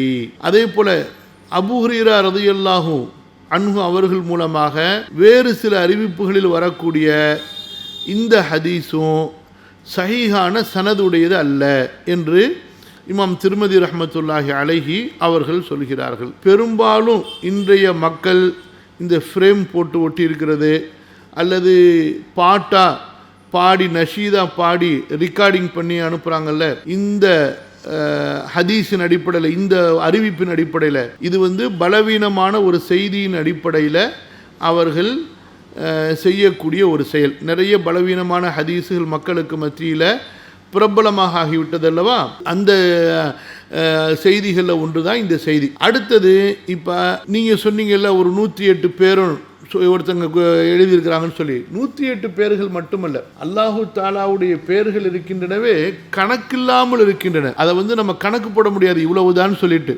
அல்லாஹு தாலாவுடைய பெயர்கள் கணக்கிட முடியாதவை. ஹதீஸில் எப்படி வருது, அல்லாஹு தஆலா உனக்கென்று நீ மறைத்து வைத்திருக்கக்கூடிய பெயர்கள், உனது வேதங்களிலே நீ இறக்கி இருக்கக்கூடிய பெயர்கள், உனது அடியார்களில் விசேஷமானவர்களுக்கு நீ கற்றுக் கொடுத்த பெயர்கள், உனது இல்முல் கைபிலே நீ மறைத்து கொண்ட உனது பெயர்கள், அந்த எல்லா பெயர்களை கொண்டு உன்னிடத்திலே நான் கேட்கிறேன்னு சொல்லி. அதனால் குர்ஆனில் சொல்லப்பட்ட பெயர்கள் அல்லாமல், ஹதீஸுகளில் சஹீஹான அறிவிப்புகளிலே வந்திருக்கக்கூடிய பெயர்கள் அல்லாமல் இன்னும் நூற்றுக்கணக்கான ஆயிரக்கணக்கான உயர்ந்த திருநாமங்கள் அல்லாஹ்விற்கு இருக்கின்றன. அவற்றை அல்லாஹ் அறிந்தவன். அடுத்தது, ஹதீஸில் அல்லாஹ்வுக்கு 99 பெயர்கள் இருக்கின்றன என்று வந்திருக்கின்றனவே, 99 பேர்கள் மட்டும்தான் என்று அந்த ஹதீஸில் இல்லை. நீங்கள் மனப்பாடம் செய்து கொள்வதற்கு, அறிந்து கொள்வதற்கு இந்த அல்லாஹ்வுடைய பெயர்களிலிருந்து 99 பேர்களை நீங்கள் குறைந்தபட்சம் மனப்பாடம் செய்து கொண்டா, அறிந்து கொண்டா உங்களுக்கு சொர்க்கம் உண்டு. இந்த மனப்பாடம் என்பது அதனுடைய அர்த்தங்களை உணராமல் வெறும் அவற்றை ஞாபகப்படுத்திக்கிறாங்கல்ல. இப்போ சின்ன பிள்ளைங்களாம் ஒரு 5 வயசு புள்ள 6 வயசு புள்ள கூட 99 பேர்களை சொல்லுதே இல்லையா? அந்த மாதிரியான மனப்பாடத்தை ரசூல் ஸல்லல்லாஹு அலைஹி வஸல்லம் சொல்லலை. என்ன மனப்பாடத்தை சொல்றாங்க? மன் அஹ்சாஹான்னு சொல்றாங்க. அந்த அல்லாஹ்வுடைய இஸ்முகளை புரிந்து அந்த தன்மைகளுக்கு ஏற்ப அல்லாஹ்வை நம்பிக்கை கொள்வது. அப்படிப்பட்ட ஒரு உறுதி ஒருவருக்கு இருக்குமே ஆனால் கண்டிப்பாக அவர் இலகுவாக சொர்க்கம் செல்வார். தஹலல் ஜன்னன்னு சொன்னால் அந்த முதல் கூட்டத்தில் கேள்வி கணக்கு இல்லாமல் நிறைய பேர் சொர்க்கத்துக்கு போவாங்கல்ல, அந்த மாதிரியான ஒரு உயர்ந்த ஈமானுடைய தரத்தில் அவர் சொர்க்கத்திற்கு செல்வான்னு அர்த்தமா? புரியுதுங்களா? இப்போ இந்த 108 பேர்கள் அவங்க மனப்பாடம் செய்யுங்கன்னு சொல்கிறாங்கல்ல, அப்படி அனைமாக எப்படி வார்த்தை எழுதியிருக்காங்கன்னு தெரியல. 99 பேர்கள் என்பது மட்டுமல்ல, இன்னும் அல்லாஹ்விற்கு நிறைய பேர்கள் இருக்குது. இந்தந்த பேர்களெல்லாம் குர்ஆனில் சொல்லப்பட்டிருக்கின்றன, சஹீஹான ஹதீஸுகளில் சொல்லப்பட்டிருக்கின்றன. அவை 108 வரைக்கும் வந்திருக்கின்றன. இன்னும் ஹதீஸுகளை, ஆயத்துகளை, எவ்வளவோ ஹதீஸ் இன்னும் நம்ம படிக்காத சஹீஹான ஹதீஸுகள் இருக்கின்றன. தேடினா இன்ஷா அல்லாஹ் கண்டிப்பாக கிடைக்கும். ஸோ இப்படித்தான் நம்ம சொல்லணுமே தவிர அவங்க அப்படி 108 பேர் தான் அல்லாஹ்வுக்கு இருக்குன்னு சொல்லியிருந்தா அதுவும் தப்பு தான். வலைக்கும் அஸ்ஸலாம்.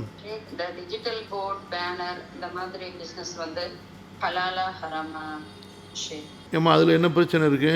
அது சொல்றாங்களே, அதில் வந்து மார்க்கத்துக்கு முரணான விஷயங்கள் எல்லாம் போஸ்டராக அடிச்சு போடுறாங்க, அதனால அது ஹராம் அப்படின்னு சொல்றாங்களே, அதனால கேட்குறேன்.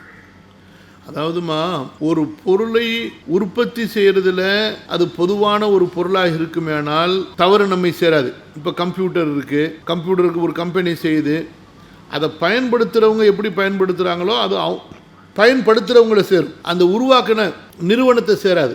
டிவி இருக்குது, டிவியில் நம்ம பயானும் கேட்கலாம், மக்கா மதீனாவுடைய தொழுகையையும் பார்க்கலாம், ஹராமானதையும் பார்க்கலாம். ஸோ பயன்படுத்துகிறத வைத்து தான் தவறு வருமே தவிர அதை செய்வதை வைத்து தவறு வராது. இப்போ கத்தி இருக்குது, கத்தியை கொண்டு நீங்கள் வீட்டில் காய்கறிகள் நறுக்கலாம், பழங்கள் அறுக்கலாம், கொலையும் செய்யலாம், எல்லாம் பாதுகாக்கணும். அப்போ அதனால் கத்தி செஞ்சவர் மேலே குற்றம் வருமானா குற்றம் வராது. ஸோ அதனால் இன்ஷா அல்லாஹ் அதை யார் பயன்படுத்துகிறாங்களோ அவங்களே தான் சேரும் பொறுப்பு, அதை உருவாக்குறவங்க மேலே வராது. அந்த நிக்காவுடைய நாளிலேயே வலிமா வைக்கிறதை விட அடுத்த நாள் வைப்பது சிறந்தது அப்படின்னு சொல்றாங்களே, அது சரியா? அதாவதுமா, அப்படி சிறந்தது இல்லைன்னு சொல்ல முடியாது. நிக்காஹுடைய ஒப்பந்தம் நடந்து விட்டால், நிக்காஹுடைய திருமண அக்து ஈஜாப் கபூல் நடந்து விட்டால் அதற்கு பிறகு வலிமா கொடுக்கலாம். அந்த வலிமாவுடைய சட்டத்தை பொறுத்த வரைக்கும் பெரும்பாலான மார்க்க அறிஞர்கள் அந்தந்த ஊருடைய வழக்கத்தின்படி, எந்த ஊரில் அதாவது ஈஜாப் கபூல் முடிந்து கணவன் மனைவி சேர்ந்ததற்கு பிறகு கொடுக்கக்கூடிய வழக்கம் இருக்குதோ அந்த ஊரில் அப்படி கொடுக்கலாம். எந்த ஊரில் ஈஜாப் கபூல் முடிந்த உடனேயே கொடுக்குறாங்களோ அங்கே அப்படி கொடுக்கலாம். மற்றபடி இப்படித்தான் கொடுக்கணும், இப்படி கொடுக்கக்கூடாதுன்னு சொல்ல முடியாது.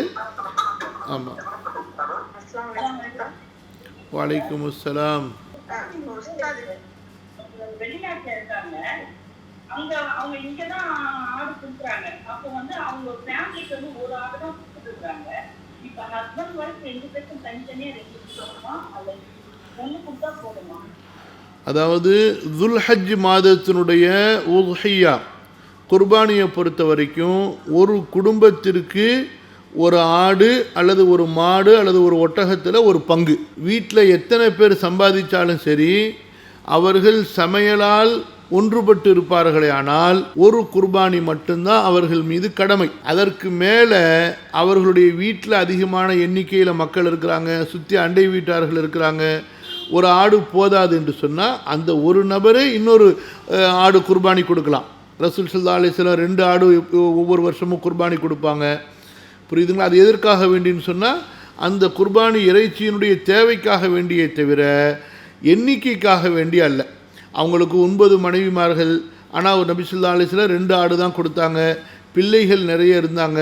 புரியுதா? தன்னுடைய உம்மத்து சார்பாகவும் அதை ஆக்கி கொண்டார்கள். அதனால் ஒரு குடும்பத்துக்கு ஒரு குர்பானி தானே தவிர 2 குர்பானி அல்ல.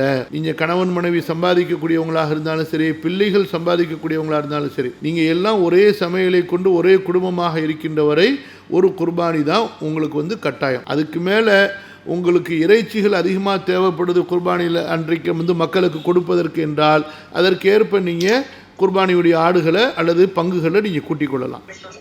வலைக்கும் சலாம். இப்போ ஒரு கடையில் நம்ம சிக்கன் மட்டன் ஏதாவது வாங்குறோம்.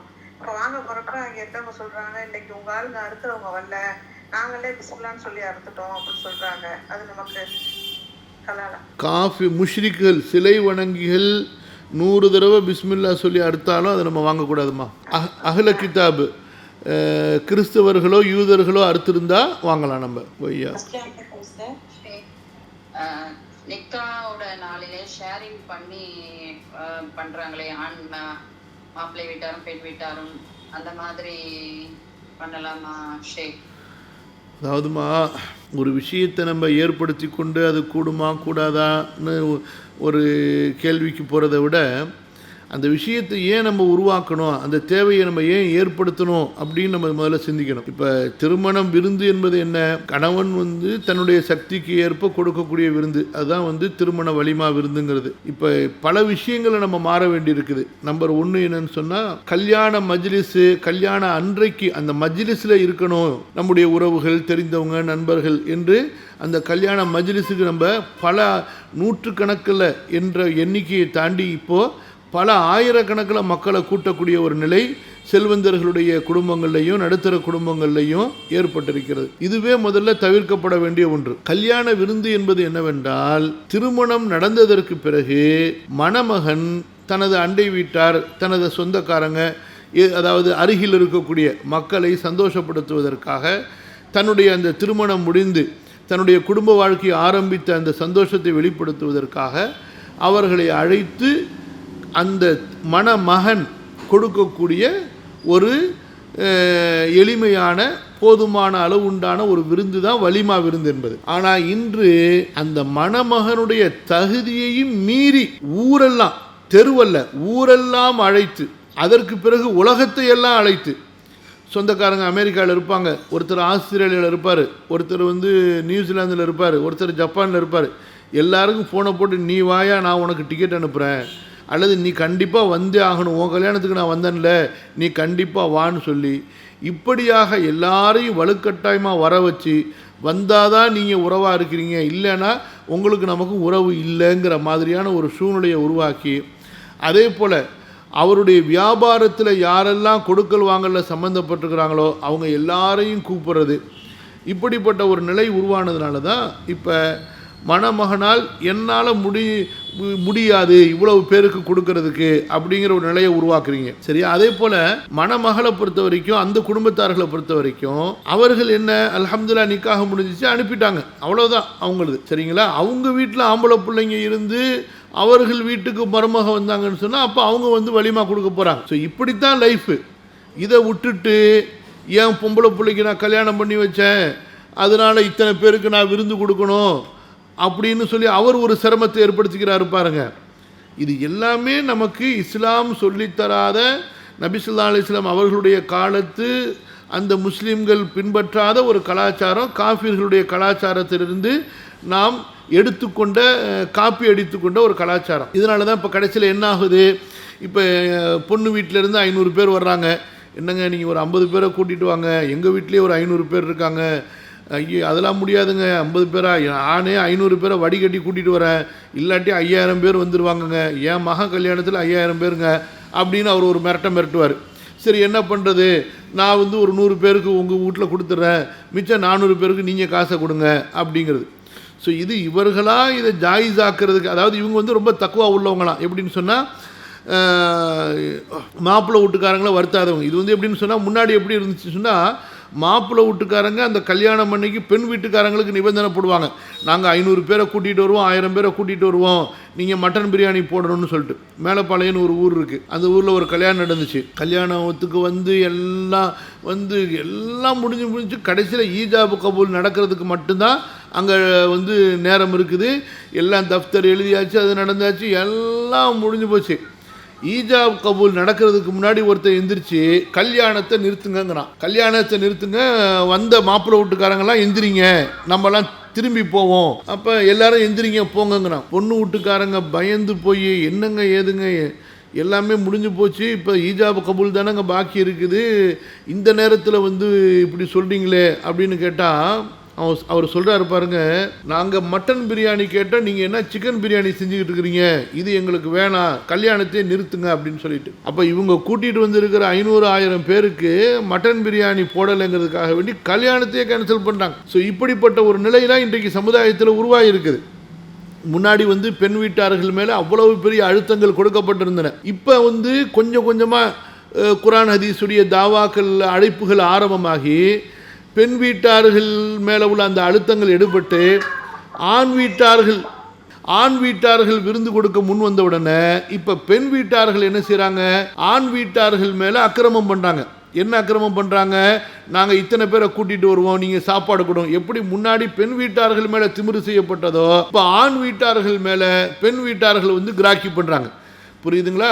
நாங்கள் இத்தனை பேரை கூட்டிகிட்டு வருவோம், நீங்கள் சாப்பாடு போடணும் அப்படின்னு சொல்லிட்டு. அப்போ இவர் என்ன செய்கிறாரு, எப்பா என்னால் முடியாதுப்பா, நான் வேணால் ஒரு 50-100 பேருக்கு தர்றேன், மிச்சம் நீ கூட்டிகிட்டு வர ஆளுக்கு நீ வேணால் சாப்பாடு வேணால் போட்டுக்கிறதா இருந்தால் போட்டுக்கன்னு சொல்லிட்டு இவர் வந்து விலகிக்க பார்க்குறாரு. ஸோ ஆகக்கூடி எல்லாமே இஸ்லாம் கற்றுக் கொடுக்காத ஒரு கலாச்சாரம், தவறு தான். அந்த தவறு எவ்வளவு பெரிய தவறு, சின்ன தவறு, நடுத்தவறுங்கிறத உங்களுடைய மனசாட்சிப்படி தான் நீங்கள் எடுத்துக்கொள்ளணும். மற்றபடி இஸ்லாத்தில் இல்லாத ஒரு செயல் இது எல்லாமே. இஸ்லாத்தில் உள்ள செயல் என்னன்னு சொன்னால், கல்யாணம் முடிஞ்சு பொண்ணை அனுப்பி வச்சிட வேண்டியது, அவ்வளோதான், முடிஞ்சு போச்சு. அந்த பொண்ணுடைய கணவனார் தன்னுடைய நெருக்கமாக உள்ளவர்கள் யாரை வந்து இப்போ கூப்பிட்டா அவங்க இருங்கம்மா வர முடியுமோ அந்த மாதிரி உள்ளவங்களுக்கு ஒரு விருந்து கொடுக்கணும், ஒரு எளிமையான போதுமான அளவுக்கு உண்டான விருந்து. இதுதான் இஸ்லாமில் உள்ளதுமா. வலைக்கும் சலாம், சொல்லுங்கம்மா.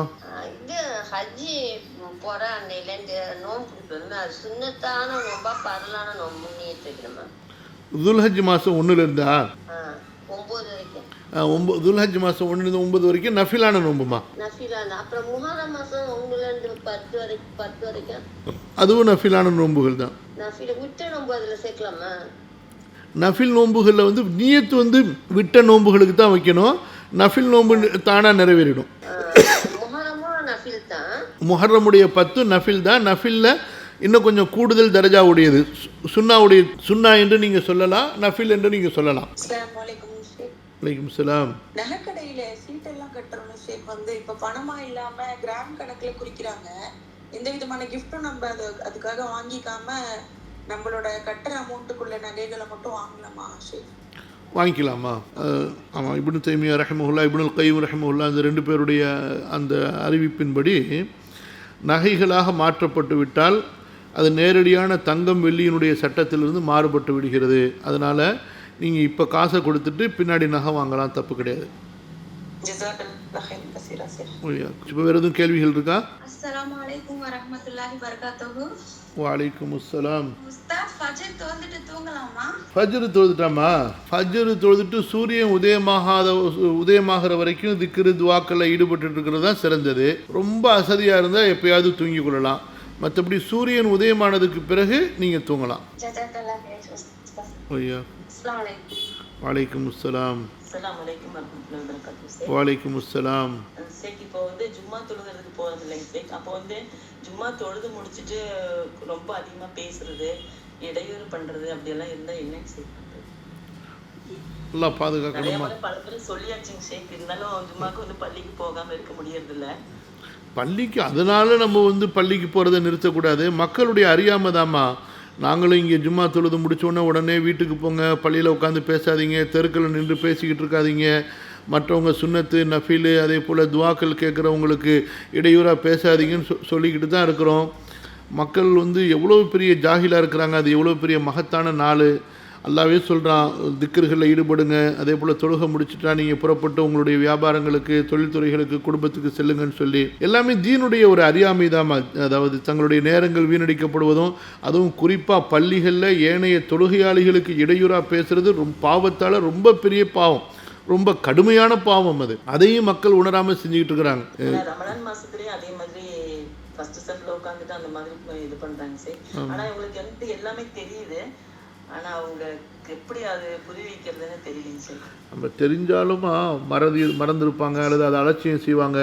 நம்ம நினைவூட்டி கொண்டே இருக்கணும், நீங்கள் பேசுகிறது இடையூறாக இருக்குது, பேசாதீங்க அப்படின்னு நம்ம ஓப்பனாக தெளிவாக சொல்லிட வேண்டியதான். இதில் முகதாட்சணையோ அல்லது அவங்க பெரியவங்களாக இருக்கிறாங்களே நம்ம பார்க்கக்கூடாது. பேசாதீங்க, இடையூறாக இருக்குது, பேசுகிறதா இருந்தால் பள்ளிக்கு வெளியில் போய் பேசுங்க. ஸோ இந்த மாதிரி நம்ம தெளிவாக சொல்லிடணும். இந்த மாதிரி நம்ம நன்மை ஏவி தீமையை தடுக்க ஆரம்பித்ததான் இந்த பழக்கம் கொஞ்சம் கொஞ்சமாக குறைஞ்சி அடுத்து முற்றிலும் இல்லாமல் போகும். நம்ம இது வந்து ஒரு 5 வருஷமா இந்த மாதிரி இதுல எல்லாம் ஈடுபட்டிருக்குங்க சார். ஆனா வந்து அவங்க வந்து ஒதுக்கி விட்டு ஓரம் கட்டி விட்டுறாங்க. அவங்களுக்குள்ள ஒரு கேங் அமைச்சு அவங்கள வந்து திருப்பி எக்ஸ்டெண்ட் பண்ண தான் ஆரம்பிக்கிறாங்களுடைய. நான் பலமுறை சொல்லிட்டேன், அது வந்து ஒரு அநீதி. பள்ளியில வர்றீங்க, கண்ணியமான இடம், அதில் நீங்கள் அதிகமாக நன்மைகளை கொள்ளையடிங்க, அதுக்காக வேண்டி வரீங்க, எல்லாமே சொல்லிட்டேங்க ஷேக். ஆனால் அவங்க வந்து நம்மளை வந்து ஓரம் கட்டி விட்டுறாங்க ஷேக். நம்மளை பற்றியே ஒரு கேங் அப் பண்ணி பேசுறது மாதிரி. அப்போ வந்து ஒரு இரிட்டேட்டாக இருக்குது. அவர் வரும்போது அழுது துவா செஞ்சுட்டு வர்ற மாதிரி ஒரு சூழலைங்க ஷேக். நம்ம அவங்களுடைய பொறுமைக்கு அல்லாஹ் அவங்களுக்கு நற்கூலி கொடுப்பாமா. அவங்களுடைய நேர்வழிக்காக வேண்டி துவா கேளுங்க. ஆமீன் ஆமீன். நபி ஸல்லல்லாஹு அலைஹி வஸல்லம் இந்த மாதிரி விஷயங்களுக்காகவே பள்ளிக்கு போறதை தவிர்த்துட்டு வீட்டிலேயே அதிகமா போய்கிட்டு இருந்தோம். எல்லாம் பண்ணிட்டு வீட்டிலேயே மன அமைதியான முறையில ஆமாம். இல்லை நீங்கள் ஜும்மா தொழுங்க, பயான் கேளுங்க, குத்பா கேளுங்க. நீங்கள் வீட்டில் சுன்னத்து நஃபில்களை தொழுது கொள்ளுங்க. அதனால் நீங்கள் போகிறத நிப்பாட்டிடாதீங்க, அல்லாஹ்வுடைய பள்ளிக்கு போகிறத நிப்பாட்டிடாதீங்க. அவர்கள் செய்யக்கூடிய தவறுகள்னால நீங்கள் உங்களுக்கு கிடைக்கக்கூடிய நன்மைகளை நீங்கள் இழந்துடாதீங்க. அல்லாஹ் போதும். வலைக்கும் சலாம். நம்ம இப்போ ஒரு கொள்கையை நம்ம பின்பற்றிட்டு இருக்கோம், கொள்கைகளை நம்ம பின்பற்றிட்டு இருக்கோம். அப்படி இருக்கும்போது நம்மளுக்கு அந்த மதரசாக்கள்ல தொழக்கூடிய வாய்ப்புல இருந்தப்போ தௌஹீத் பள்ளியில போய் தொழலாமா? அதாவது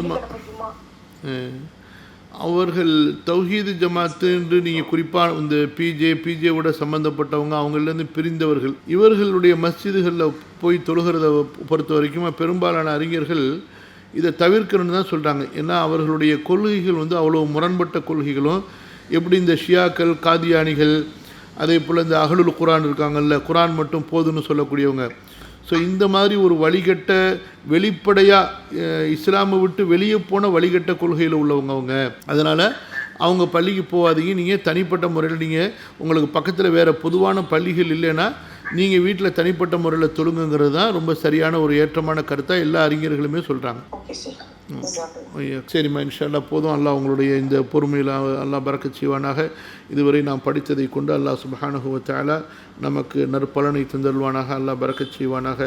மேலும் மேலும் இந்த கல்வியோடு தொடர்புடைய மக்களாக அல்லாஹு தஆலா என்னையும் உங்களையும் நமது சந்ததிகளையும் ஆக்கி அருள்வானாக. ஜஸாக்குமுல்லாஹு ஹைரன் வ பாரக்கல்லாஹு ஃபீக்கும் வ தகப்பலல்லாஹு மின்னி வ மின்கும். வஸ்ஸலாமு அலைக்கும் வ ரஹ்மத்துல்லாஹ்.